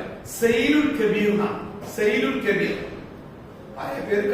ഈ ഖർനുൽ മനാസിൽ എന്ന മീഖാത്തിൽ എത്താനാവുമ്പോ നമ്മുടെ ഫ്ലൈറ്റിന്റെ ക്യാപ്റ്റൻ ഒരു അനൗൺസ്മെന്റ് ആദ്യം പറയും. 10 മിനിറ്റ് കൂടി ദൂരമുണ്ട് മീഖാത്തിലേക്ക്, ഒരു അനൗൺസ്മെന്റ് വരും. അപ്പൊ നമ്മൾ റെഡിയായി ഉഷാറായി ഉറങ്ങുന്നവരൊക്കെ നോണെന്ന് റെഡി ആയിരിക്കും. പിന്നെ രണ്ടാമത്തെ അനൗൺസ്മെന്റ് വരും. ഇപ്പോൾ മീഖാത്തിലാണ് അല്ലെങ്കിൽ മീഖാത്തിലൂടെയാണ് ഫ്ലൈറ്റ് പോകുന്നത് എന്ന അനൗൺസ്മെന്റ് വരുമ്പോ അവിടെ വെച്ചാണ് നമ്മൾ മീഖാത്തിൽ പ്രവേശിക്കേണ്ടത്. എങ്ങനെയാ മീഖാത്തിൽ പ്രവേശിക്കേണ്ടത്? ലബ്ബൈക അല്ലാഹുമ്മ ഉംറതൻ. എന്താ പറയണ്ടേ? ലബ്ബൈക അല്ലാഹുമ്മ ഉംറതൻ. പുരുഷന്മാര് ഇത്തിരി ഉറക്കരമായി പച്ചയിൽ ലബ്ബൈക അല്ലാഹുമ്മ ഉംറതൻ. സ്ത്രീകള് ഒച്ച കുറച്ചിട്ട് ലബ്ബൈക അല്ലാഹുമ്മ ഉംറതൻ. അത് പറയണം. അത് മനസ്സിൽ വിചാരിക്കും വേണം. അത് നാവുകൊണ്ട് ഇസ്ലാമില് എല്ലാ നീയത്തും മനസ്സിൽ വിചാരിക്കാൻ വേണ്ടി നാവുകൊണ്ട് പറയേണ്ട നീയത്ത് ഹജ്ജിനും ഉംറക്കും മാത്രമേ ഉള്ളൂ. നിസ്കാരത്തിന്റെ നീയത്ത് നമ്മൾ നാവുകൊണ്ട് പറയേണ്ട, മനസ്സിൽ വിചാരിച്ചാൽ മതി. നോമ്പിന്റെ നീയത്ത് നവയത്തു സൗമമതിൻ അതായിരുന്നു നാവുകൊണ്ട് പറയേണ്ട, മനസ്സിൽ വിചാരിച്ചാൽ മതി. എന്നാൽ ഹജ്ജിന്റെയും ഉംറയുടെയും നീയത്ത് നാവുകൊണ്ട് കുറച്ച് ഉച്ചത്തിൽ പറയുന്നതാണ്. എന്താ നീയത്ത്? ലബ്ബൈക അല്ലാഹുമ്മ ഉംറതൻ. ഇത് പറയലാണ് എന്ത്? ഹജ്ജിന്റെയും ഉംറയുടെയും ഇഹ്റാം. ഇത് എവിടെ വെച്ചാ ചെയ്യേണ്ടത്? അതിനുവേണ്ടി പ്രത്യേകം നിശ്ചയിച്ച സ്ഥലത്താ ചെയ്യേണ്ടത്. ആ സ്ഥലത്തിന് പറയുന്ന പേരെന്താണ്? മീഖാത്ത്. എത്ര മീഖാത്തുകളുണ്ട്? 5 മീഖാത്തുകൾ. ലോകത്തിന്റെ വിവിധ ഭാഗങ്ങളിലൂടെ ഹറമിലേക്ക് വരുന്ന ആളുകൾക്ക് ഈ 5-ൽ ഒരു മീഖാത്തിലൂടെയാണ് അവർ ഹറമിലേക്ക് വരേണ്ടത്. അപ്പൊ നമ്മൾ ഏത് മീഖാത്തിലൂടെയാണോ ഹറമിലേക്ക് പ്രവേശിക്കുന്നത് ആ മീഖാത്തിൽ വെച്ച് നമ്മൾ ഇഹ്റാമിൽ പ്രവേശിക്കും. ഇപ്പൊ നമ്മൾ പോകുമ്പോ നമ്മുടെ യാത്ര ഫ്ലൈറ്റിലായതുകൊണ്ട് തന്നെ നമ്മുടെ ബസ്സിലോ കാറിലോ ഒക്കെ ആണെങ്കിൽ നമ്മൾ നേരെ മീഖാത്തിന്റെ സ്ഥലത്ത് നിർത്തിയിട്ട് അവിടെ പള്ളിയിൽ കയറിയിട്ട് നിസ്കരിച്ചിട്ട് അവിടെ നമ്മൾ ആ പള്ളിയിൽ നിന്നാണ് നമ്മൾ എന്ത് ചെയ്യാം? ഇഹ്റാമിൽ പ്രവേശിക്കുക. പക്ഷേ നമ്മൾ ആകാശ യാത്രയിലായതുകൊണ്ട് അങ്ങനെ പള്ളിയിൽ കയറുന്നത് നടക്കാത്തത് കൊണ്ട് ആ നാടിന്റെ മുകളിലൂടെ നമ്മൾ പോകുമ്പോഴാണ് പൈലറ്റ് പറയാം ഇപ്പൊ നമ്മൾ മീഖാത്തിലാണ്. അപ്പൊ നമ്മൾ എന്ത് ചെയ്യാം? ലബ്ബൈക അല്ലാഹുമ്മ ഉംറതൻ. അത് പഠിച്ചോ? ആ വാചകം പഠിച്ചില്ലേ? ചില ആളുകൾ പറയാലോ, ഈ ചില ക്ലാസ്സിലൊക്കെ പോയാലേ ഉംറയുടെ രൂപം എന്ന് പറഞ്ഞാൽ ഇത്ര കട്ടിലെ ബുക്ക്. പണ്ട് 3-ാം ക്ലാസ്സിലെ ബുക്ക് പഠിച്ചാണ്ട് പരീക്ഷ തോച്ചിട്ട് പഠിപ്പ് നിർത്തിയ വല്യന്മാരാണ് ഇജാതി കട്ടിലെ പുസ്തകം. എന്നൊക്കെ ഉണ്ടാവില്ലാവുന്ന പഠിക്കാൻ. ഒരു കാര്യം ആദ്യം മനസ്സിലാക്കുക, ഹജ്ജിനോ ഉംറക്കോ വേണ്ടി നിങ്ങൾ പുതിയതായിട്ട് പഠിക്കേണ്ട ഒരു കാര്യമില്ല കേട്ടോ. ഒക്കെ നമുക്ക് അറിയുന്ന കാര്യം ഞാൻ പറഞ്ഞുതരാം. അപ്പോ ഈ ലബ്ബൈക അല്ലാഹുമ്മ ഉംറതൻ എന്ന് പറയുന്നതോട് കൂടി നമ്മൾ എന്തായി? നമ്മൾ ഇഹ്റാമിൽ പ്രവേശിച്ചു കഴിഞ്ഞു. ഇനി ശ്രദ്ധിക്കേണ്ട കാര്യം, ഇഹ്റാമിൽ പ്രവേശിക്കുന്നതിന് മുമ്പ് 2-3 കാര്യങ്ങൾ സുന്നത്താണ്, ഫർളല്ല, സുന്നത്താണ്. അത് ചെയ്താൽ കൂലി. ഒന്ന്, നന്നായിട്ട് കുളിക്കണം. എങ്ങനെ കുളിക്കണം? ശരീരത്തിലെ ഒഴിവാക്കേണ്ട മുടിയും രോമങ്ങളും ഒക്കെ ഒഴിവാക്കി നഖമൊക്കെ വെട്ടിയിട്ട് നല്ല ക്ലീൻ ആയിട്ട് കുളിക്കണം. അത് ഇഹ്റാമിന്റെ മുമ്പത്തെ പ്രവാചകന്റെ ഒരു സുന്നത്താണ്. അത് നമ്മൾ ഫ്ലൈറ്റിൽ നിന്ന് ഇഹ്റാമിൽ പ്രവേശിക്കുമ്പോൾ ആ സുന്നത്ത് നടക്കില്ല, അവിടെ നടക്കില്ല. അതുകൊണ്ട് എന്ത് ചെയ്യാം? വീട്ടിൽ നിന്ന് ശരിക്കും കുളിക്കാം. നമ്മൾ കോണിന്റെ മുമ്പ് ശരിക്ക് നാക്കൊക്കെ വെട്ടി താടിന്ന് പഠിക്കേണ്ട ആളെന്നോട്ടെ പെട്ടെന്ന് ആൾക്കാരെ വെട്ടി മീശക്കത് വെട്ടി ചെറുതാക്കി കക്ഷോ ശരീരത്തിൽ ഒഴിവാക്കേണ്ട രോഗങ്ങളൊക്കെ ഒന്ന് ഒഴിവാക്കിയിട്ട് നല്ല ഉഷാറായിട്ട് ഫ്രഷ് ആയിട്ട് നമ്മൾ നന്നായിട്ട് കുളിക്കാം. അത് കുളിക്കുമ്പോൾ ഈ കുളിയുടെ രൂപമൊക്കെ പിന്നെ വൈദ്യുതില്ല നമുക്ക് പറഞ്ഞുതരാം. കുളിയൊക്കെ പഠിക്കാണ്ട്. അപ്പൊ കുളിയുടെ രൂപം എങ്ങനെയാ വെച്ചാല് ആദ്യം മലമൂത്ര വിസർജന ഭാഗം കഴുകിയിട്ട് നന്നായിട്ട് ഒതു എടുത്തിട്ട് തലയിൽ വെള്ളം പാർന്നിട്ട് കുളി തുടങ്ങണ്ടേ. പിന്നെ അങ്ങനെ കുളിച്ചിട്ട് ശരിയായിട്ട് കുളിച്ചിട്ട് ആ കുളിക്കുമ്പോൾ നിയ്യത്ത് വേണം മനസ്സിലായി. എന്താ നിയ്യത്ത്? ഇത് ഇഹ്റാമിനുള്ള കുളിയാണ്, ഇത് ഇഹ്റാമിന്റെ കുളിയാണ് എന്ന നിയ്യത്ത് മനസ്സിൽ വിചാരിച്ചിട്ട് നമ്മൾ പുറപ്പെട്ടാണെങ്കിൽ 4 മണിക്ക് എനിക്കൊക്കെ എന്റെ വീട്ടിൽ നിന്ന് 4 മണിക്ക് ഇറങ്ങേണ്ടി വരും. എല്ലാവരും 3, 4 അത്ര അകലുള്ളൂ ആ സമയം. അപ്പൊ അതിന്റെ മുമ്പായിട്ട് നമ്മൾ എന്ത് ചെയ്യാം? നന്നായിട്ടൊന്ന് കുളിക്കാം. പിന്നെ അവിടെ നിസ്കാരം ചില ആൾക്കാർക്ക് ഇറങ്ങാനത് 2 റക്അത്ത് നിസ്കരിച്ചോ, നിസ്കരിച്ച് ഇറങ്ങിക്കോ. അങ്ങനെ ഒരു യാത്രക്ക് ഇറങ്ങുന്ന ഒരു സുന്നത്ത് നിസ്കാരം പഠിച്ചില്ല. പ്രാർത്ഥിക്കാം, ആ വീട്ടുകാർക്ക് നമുക്ക് വേണ്ടി പ്രാർത്ഥിക്കാം, നമുക്ക് ഓർക്ക് വേണ്ടി പ്രാർത്ഥിക്കാൻ. ഒരു യാത്ര തുടങ്ങുമ്പോൾ ഒരു 2 റക്അത്ത് നിസ്കാരം എന്നൊരു നിസ്കാരം പ്രവാചകൻ പഠിപ്പിച്ചിട്ടില്ല. അപ്പൊ നമ്മൾ എന്ത് ചെയ്യാം? നന്നായിട്ട് അവിടെ കുളിക്കാം. ഇനി കുളിച്ചിട്ട് നമ്മൾ എന്ത് ചെയ്യാം? കുളിച്ചു കഴിഞ്ഞാൽ പിന്നെ സുന്നത്ത് എന്താ? ശരീരത്തിൽ സുഗന്ധദ്രവ്യങ്ങൾ ഉപയോഗിക്കാം ശരീരത്തിൽ. പക്ഷെ നമ്മൾ ഇഹ്റാമിൽ പ്രവേശിക്കുന്ന ഡ്രസ്സ് ഉണ്ടല്ലോ, ആ ഡ്രസ്സിൽ പാടില്ല. ആയിഷ ബീവി റസൂലുള്ളാഹിന്റെ താടിയിലൊക്കെ സുഗന്ധദ്രവ്യം പൂശി കൊടുക്കുക. പെണ്ണുങ്ങൾ ഉണ്ടെങ്കിൽ ആ പ്രാർത്ഥന തേച്ചു കൊടുക്കണ്ടേ? അത് സുന്നത്താണ്. അത് തേച്ചു കൊടുത്ത് ഡ്രസ്സിലാകാൻ. പിന്നെ കുളിക്കുക. രണ്ടാമത്തെ സുന്നത്ത് എന്താ പറയുക? സുന്നത്തല്ല, അത് നിർബന്ധം. എന്താ പറയുക? ഇഹ്റാമിൽ പ്രവേശിച്ചു കഴിഞ്ഞാൽ പുരുഷൻ ഇതുപോലെ തുന്നിയ വസ്ത്രങ്ങൾ ധരിക്കാൻ പാടില്ല. ആകെ ഒരു തുണി കൊണ്ട് ഇങ്ങനെ പുതക്കുക, ഒരു തുണി എടുക്കുക. ഇത് ലബ്ബൈക അല്ലാഹുമ്മ ഉംറത്തൻ എന്ന് പറഞ്ഞു കഴിഞ്ഞാൽ പിന്നെ ഈ ജാതി വസ്ത്രങ്ങൾ ധരിക്കാൻ പാടില്ല. അഥവാ ധരിച്ചാൽ നമ്മൾ മക്കയിൽ പോയിട്ട് പ്രായശ്ചിത്തം ചെയ്യണം. എന്താ പ്രായശ്ചിത്തം? ഒരാളിന് അർത്ഥം ദാനം ചെയ്യണം. അതിന് 500 രൂപയാണ് റിയാല്. അപ്പൊ നമ്മൾ എന്ത് ചെയ്യണം? ഇഹ്റാമിൽ പ്രവേശിക്കും മുമ്പ് ഈ വസ്ത്രങ്ങൾ മാറണം. നമ്മുടെ നാട്ടിലത്തെ ആൾക്കാർ സ്വാഭാവികമായി മനസ്സിലാക്കിയത് ഇഹ്റാമിൽ പ്രവേശിക്കുന്നത് പറഞ്ഞാൽ എന്താണ്? ഈ ഡ്രസ്സ് മാറാനാണെന്നാണ് ആൾക്കാർ മനസ്സിലാക്കിയത്. അതുകൊണ്ടാണ് ആളുകൾ ചോദിക്കുക, ഞങ്ങൾ പെരിയുന്ന ഇഹ്റാം കെട്ടേണ്ടി, എയർപോർട്ടിൽ നിന്നാ ഇഹ്റാം കെട്ടേണ്ടി? അത് ചോദിക്കരുത്. ഇഹ്റാം കെട്ടേണ്ടി ഈ കാലത്ത്. പക്ഷെ ഈ വസ്ത്രം നമ്മൾ എവിടുന്ന് മാറും? ഇഹ്റാമിൽ പ്രവേശിച്ച് കഴിഞ്ഞാൽ പിന്നെ പറ്റില്ലല്ലോ. അപ്പൊ ഇതിന്റെ മുമ്പ് തന്നെ മാറണ്ടേ? നമ്മളൊക്കെ മുമ്പ് ഈ ഉംറ ഇത്ര തിരക്കില്ലാത്ത കാലത്തെ ഈ 160, 170 സീറ്റുള്ള ഈ ഫ്ലൈറ്റിലൊക്കെ ചിലപ്പോ 100 ആൾക്കാരൊക്കെ ഉണ്ടാവുള്ളൂ. അപ്പൊ ഞങ്ങളെ തന്ന് ഫ്ലൈറ്റിൽ തന്നെ മാറില്ല. ആണുങ്ങളുടെ സമയത്ത് പ്രശ്നമല്ല. സീറ്റ് തുറന്നാണ്ട് ഈ കുപ്പായായിരിക്കും ഈ പിന്നെ പാൻറ് കഴിച്ചിട്ട് നമ്മൾ തുണിയെടുത്ത് ഒരു തുണി പൊതിഞ്ഞിട്ട് സീറ്റിലിരിക്കും. അങ്ങനെ ഈ സ്ഥലത്തെത്തുമ്പോ ലബ്ബൈക അല്ലാഹുമ്മ ഉംറത്തൻ എന്ന് പറയും. ഇപ്പൊ നടക്കൂല. ഇപ്പൊ വളരെ കൺജക്റ്റഡാ. ഇവിടെ പ്രൈവറ്റ് ബസ് വയ്ക്കുക, സീറ്റ് ഇങ്ങനെ അടുപ്പിച്ച് കുപ്പായ ഊരൽ കൂടി നടക്കൂല. അപ്പൊ നമ്മൾ ഫ്ലൈറ്റ് കയറുന്നതിന് മുമ്പ് തന്നെ ഈ വസ്ത്രങ്ങൾ മാറണം. അത് എവിടുന്ന് മാറണ്ടേ? നിങ്ങൾക്ക് വീട്ടിൽ നിന്ന് മാറാം. വീട്ടിൽ നിന്ന് ഇറങ്ങിയതിനെ കുടിച്ചിട്ട് നമ്മൾ ഈ ഡ്രസ്സൊക്കെ മാറി അത് ഇറങ്ങിയാൽ ഹാപ്പി, നേരെ പോയാൽ. അല്ലെങ്കിൽ രണ്ടാമത് മാറാനുള്ള സ്ഥലം എവിടെ? എയർപോർട്ടിൽ നിന്ന് മാറാം. നമ്മള് 4-5 മണിക്ക് 6 മണിക്ക് വന്നാലേ അതിനുള്ളിൽ കയറിയാല് ഒരു 2-3 മണിക്കൂർ നമുക്ക് ബാക്കിയുണ്ടാവും. ആ സമയത്ത് അവിടെ നമുക്ക് മാറാൻ യഥേഷ്ട സ്ഥലമുണ്ട്, സമയമുണ്ട്, സൗകര്യമുണ്ട്. അപ്പൊ നമുക്ക് എന്ത് ചെയ്യാം? അവിടെ വെച്ച് അത് മാറാം. ഇത് ആണുങ്ങളെ പറ്റി പറയട്ടോ. പെണ്ണുങ്ങളെ സംബന്ധിച്ച് ഇഹ്റാമിന്റെ വസ്ത്രം ഏതാണ്? നിങ്ങൾ ധരിച്ചിരിക്കുന്ന ഔറത്ത് മറയുന്ന ഇസ്ലാം അനുവദിച്ച ഏത് വസ്ത്രവും ഒരു പെണ്ണിന് ഇഹ്റാമിന്റെ വസ്ത്രം ഉപയോഗിക്കാം. ഏത് വസ്ത്രം ഉപയോഗിക്കാം. പക്ഷെ എന്ത് പാടില്ല? മുഖവും കയ്യും നിഖാബും ഉപയോഗിക്കരുത്. കയ്യിൽ നിന്ന് ഉറക്കു വരിക ഗ്ലൗസ് അത് ഉപയോഗിക്കരുത്. അതല്ലാതെ കറുപ്പോ വെളുപ്പോ ഏത് വസ്ത്രം ഔറത്ത് മറക്കുന്നതും നമുക്ക് മതപരമായ കാര്യങ്ങൾ ചെയ്യാൻ ഏറ്റവും സൗകര്യമുള്ളതുമായ ഏത് വസ്ത്രം ധരിക്കാം. നിങ്ങൾ അവിടെ ചെന്നാൽ 99% പെണ്ണുങ്ങളും ഏത് വസ്ത്രമാണ് ധരിച്ചേക്കുക? പർദ്ദയ്ക്കാണ്. കാരണം ലോകത്തിലെ മുസ്ലിം സ്ത്രീക്ക് സാധാരണ ജീവിതത്തിനും ഇബാദത്തുകൾ ചെയ്യാനും ഒരു യാത്ര പോകാനും എന്തിനും ഏറ്റവും അനുയോജ്യമായ വസ്ത്രം ഇസ്ലാമിൽ പർദ്ദ വസ്ത്രം പ്രത്യേകിച്ച് പേരെടുത്ത് പറഞ്ഞിട്ടൊന്നുമില്ല. നിങ്ങൾ പർദ്ദയെ ധരിക്കാവുന്ന ഇസ്ലാമിൽ എഴുതി പറഞ്ഞിട്ടില്ല. പക്ഷെ ലോകത്തിലെ മുസ്ലിം സ്ത്രീകൾ അവരുടെ നിരന്തരമായ ജീവിതത്തിൽ ഏറ്റവും സൗകര്യമുള്ള വസ്ത്രമായി കണ്ടെത്തിയതാണ് ഇത്. പർദ്ദ മാത്രമല്ല, കറുത്ത പർദ്ദ. കളർ പർദ്ദ കണ്ടാൽ നോക്കേണ്ട ഒരു മലയാളി കാണും. കാരണം ലോകത്തിലെ 90% ആൾക്കാരും ആ കറുപ്പാണ്. പിന്നെ വസ്ത്രത്തിന്റെ കാര്യത്തിലുള്ള പ്രത്യേകത നമ്മള് ഒരു സൗന്ദര്യ മത്സരത്തിന് നല്ലത് പോണതാണ്. ഈ മിഡിൽ ഈസ്റ്റിലെ പെണ്ണുങ്ങൾ തന്നെ ലോകത്തിലെ ഇത്ര സൗന്ദര്യമുള്ള പെണ്ണുങ്ങൾ പറയാം. ഓരോട് മത്സരിക്കാൻ പോയിട്ട് ഒരു കാര്യമില്ല. അതുകൊണ്ട് നമ്മൾ അങ്ങോട്ട് സൗന്ദര്യ മത്സരത്തിന് ഒറ്റ സ്ത്രീ പോരരുത്. ആഭരണങ്ങൾ വെച്ചേണ്ടി, ആ ചൊറുക്കുള്ള പളപള വസ്ത്രങ്ങളൊക്കെ വെച്ചേണ്ടി, നല്ല ഒതുക്കല്ല. നമ്മളിങ്ങനെ പോണെ കാണുമ്പോൾ നമ്മുടെ ഡ്രസ്സ് കണ്ട് ഒരാളെ നമ്മൾ നോക്കരുത്. അത് നമ്മുടെ ആവശ്യം. ആ വൈകിട്ട് ഡ്രസ്സ് എന്ന് പറയുന്നത് കേട്ടോ. അപ്പം പുരുഷന്മാര് വീട്ടിൽ നിന്ന് ഇറങ്ങുമ്പോഴോ അല്ലെങ്കിൽ എയർപോർട്ടിൽ എത്തുമ്പോഴോ ഡ്രസ്സ് മാറി ഇഹ്റാമിന്റെ വസ്ത്രം ധരിക്കാം. സ്ത്രീകൾക്ക് സൗകര്യം പോലെ ചെയ്യാം. ഈ എയർപോർട്ടിൽ വെച്ച് ഇഹ്റാമിന്റെ വസ്ത്രം ധരിക്കുന്ന പുരുഷന്മാര് ശ്രദ്ധിക്കേണ്ട കാര്യം തരാം. ആളുകളൊക്കെ ഈ നമുക്ക് 2 ബാഗില്ല, വലിയൊരു ബാഗാണ് സാധനമൊക്കെ വെക്കാൻ. ഈ ഇഹ്റാമിന്റെ ഡ്രസ്സ് നമ്മൾ അതിൽ വെച്ചാല് അത് എയർപോർട്ടിന്റെ താഴെ ലഗേജ് കണ്ടു അതിന് കിട്ടൂല. പിന്നെ ജിദ്ദനെ ആ ബാഗ് കിട്ടുള്ളൂ. നമ്മൾ നേരെ വന്നുകൊണ്ട് ഇഹ്റാമിൽ പ്രവേശിക്കാൻ നോക്കുമ്പോൾ അതാ എന്റെ തുണി ബാഗിലെ വെച്ചിന് ആ ബാഗ് പോയല്ലോ. പിന്നെ ഒരു രക്ഷയില്ല. പിന്നെ പാൻറ് പോയിട്ട് മക്കത്ത് പോയിട്ട് ആടുന്നുണ്ട് 800 ചെയ്യാൻ. അപ്പൊ എന്ത് വേണം? അവര് ആ ഇഹ്റാമിന്റെ ഡ്രസ്സ് വേറെ ഒരു കവറിലാക്കിയിട്ട് അത് ബാഗിൽ വെക്കാതെ കൈ പിടിക്കണം. പെണ്ണുങ്ങൾ പ്രത്യേകം ശ്രദ്ധിക്കാം. നമ്മളപ്പോൾ ആണുങ്ങൾ നമുക്ക് പണിയാവും. അപ്പൊ അത് പുറകിലോ മറവൊക്കെ ഉണ്ടാവുകയും അതുകൊണ്ട് അത് വേറെ കേസിലാക്കി പിടിക്കാം. പറയാം എയർപോർട്ടിൽ മാറാനാണ് ആ പെണ്ണുങ്ങൾക്ക് സൗകര്യമുണ്ട്. അപ്പൊ നമ്മൾ എന്ത് ചെയ്തു?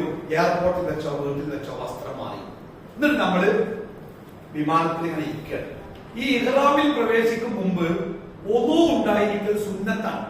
പക്ഷെ നമുക്കറിയാം ഒന്നൊക്കെ ഒന്ന് എയർപോർട്ട് വിമാനത്തിലൊക്കെ നടക്കില്ല. അപ്പൊ ഒന്നൂര് പകരം എന്ത് ചെയ്യാം? തയമ്മം ചെയ്യാം. എങ്ങനെ തയമ്മം ചെയ്യാം? നമ്മുടെ കൈ കൊണ്ട് നമ്മുടെ മുമ്പിലുള്ള സീറ്റ് ഉണ്ടാവുമല്ലോ, അതിന് ഒറ്റ അതുകൊണ്ട് മൂക്കം നടപ്പാടുള്ളൂ. എന്നിട്ട് ആദ്യം നമ്മുടെ ഇടത്തെ കൈ കൊണ്ട് വലത്തെ കൈയുടെ കൈഭാഗം, പിന്നെ ഈ കൈ കൊണ്ട് ഈ ഭാഗം തടവുക. ഇതിന് ഓരോ വട്ടം തടവുകയാണ് 3 ഇതിന് പറയുന്ന പേരാണിത്. നമ്മളെ എത്രയോ നിസ്കാരങ്ങൾ ഒന്നും താക്കാൻ വെള്ളം കിട്ടാത്തതിന്റെ പേര് നിസ്കരിക്കാത്ത ഒരുപാട് നിസ്കാരമായിട്ടില്ല. എത്ര ലളിതമാണ് ഇസ്ലാമങ്ങൾ. എനിക്ക് ഇവിടെ കെട്ടിട്ടില്ല, എനിക്ക് ഇവിടെ നിസ്കരിക്കണം, എനിക്ക് വെള്ളം കിട്ടാവുന്ന വൃത്തിയിൽ ഞാൻ എന്താ ചെയ്യാം? വെള്ളം അല്ലെങ്കിൽ ഒന്നും നിസ്കരിക്കാതെ പറ്റുമോ? എനിക്ക് ആ കടക്കനോട് കടന്ന് നിരത്തിങ്ങനെ അടിച്ചാണ്ട് മുഖവും കൈയും തടവി എനിക്ക് നിസ്കരിക്കാം. ഇസ്ലാം ലളിതമായ മതാണ്. അപ്പൊ നമുക്ക് എന്ത് ചെയ്യാം? ആ ഫ്ലൈറ്റിൽ നിന്ന് വേഗം തയക്കം ചെയ്തിട്ട് റെഡിയായിരിക്കാം. അപ്പോഴാണ് അനൗൺസ്മെന്റ് വരുന്നത്, എന്താ മീഖാത്തിലെത്തിയിരിക്കുന്നു. അപ്പൊ നമ്മളെല്ലാവരും എന്ത് പറയാം? ലബ്ബൈക അല്ലാഹുമ്മ റെഡി. ഇനി ഇഹ്റാമിനെ കുറിച്ച്, ഇഹ്റാമിൽ പ്രവേശിച്ച് കഴിഞ്ഞാൽ പിന്നെ ചെയ്യാൻ പാടില്ലാത്ത കാര്യങ്ങളുണ്ട്. എന്താണ്? മുടി വെട്ടാൻ പാടില്ല, നഖം വെട്ടാൻ പാടില്ല, പെർഫ്യൂം ഉപയോഗിക്കാൻ പാടില്ല, കല്യാണാലോചന പാടില്ല, വേട്ടയാടാൻ പാടില്ല. ഇതൊന്നും അത് നമ്മൾ ചെയ്യാറില്ല. അപ്പൊ അതിനെ പറ്റിയൊന്നും ശ്രദ്ധിക്കരുത്. ഒക്കെ ഭാര്യ ഭർത്താക്കന്മാരുടെ ലൈംഗിക ബന്ധങ്ങൾ പാടില്ല. അതൊക്കെ ഇഹ്റാമിൽ പ്രവേശിച്ചാൽ പിന്നെ ഇഹ്റാമിൽ നിന്ന് പുറത്തു വരുന്നത് വരെ നമ്മൾ ചെയ്യാൻ പാടില്ലാത്ത കാര്യങ്ങളാണ്. അപ്പൊ പിന്നെ പുരുഷന്മാർ തല മറക്കാൻ പാടില്ല, സ്ത്രീകള് മുഖവും മുൻകൈയും മറക്കാൻ പാടില്ല. അതൊക്കെ ഇഹ്റാമിന് ശേഷം പാടില്ലാത്ത കാര്യങ്ങൾ. അപ്പൊ നമ്മൾ എന്ത് ചെയ്യാം? ഇഹ്റാമിൽ പ്രവേശിച്ചു കഴിഞ്ഞാൽ ആ സീറ്റ് പിന്നെ ഈ ഇഹ്റാമിൽ പ്രവേശിച്ചു കഴിഞ്ഞാലേ പിന്നെ ജിദ്ദയിൽ ഇറങ്ങാൻ ഒരു 10 മിനിറ്റ് ഒക്കെ ബാക്കി ഉണ്ടാവുള്ളൂ. വിമാനം ഇങ്ങനെ മേലേന്ന് ഇങ്ങനെ തങ്ങളാക്ക് മുമ്പ് വിമാനയാത്ര ചെയ്ത ആൾക്കാരല്ലേ ആൾക്കാർ. വിമാനം ഇങ്ങനെ മേലേന്ന് താന്ന് വരുമ്പോഴാണ് ഈ മീഖാത്ത്. അപ്പൊ ഇഹ്റാമിൽ പ്രവേശിച്ച് കഴിഞ്ഞാൽ പിന്നെ ഇറങ്ങാൻ കുറച്ച് സമയം, 10 മിനിറ്റ് താഴെ സമയം ഉണ്ടാവും. അപ്പൊ നമ്മൾ സീറ്റിൽ ഇരുന്നിട്ട് പിന്നെ നമ്മൾ വർത്താനൊന്നും പറയാതെ എന്ത് ചെല്ലാം?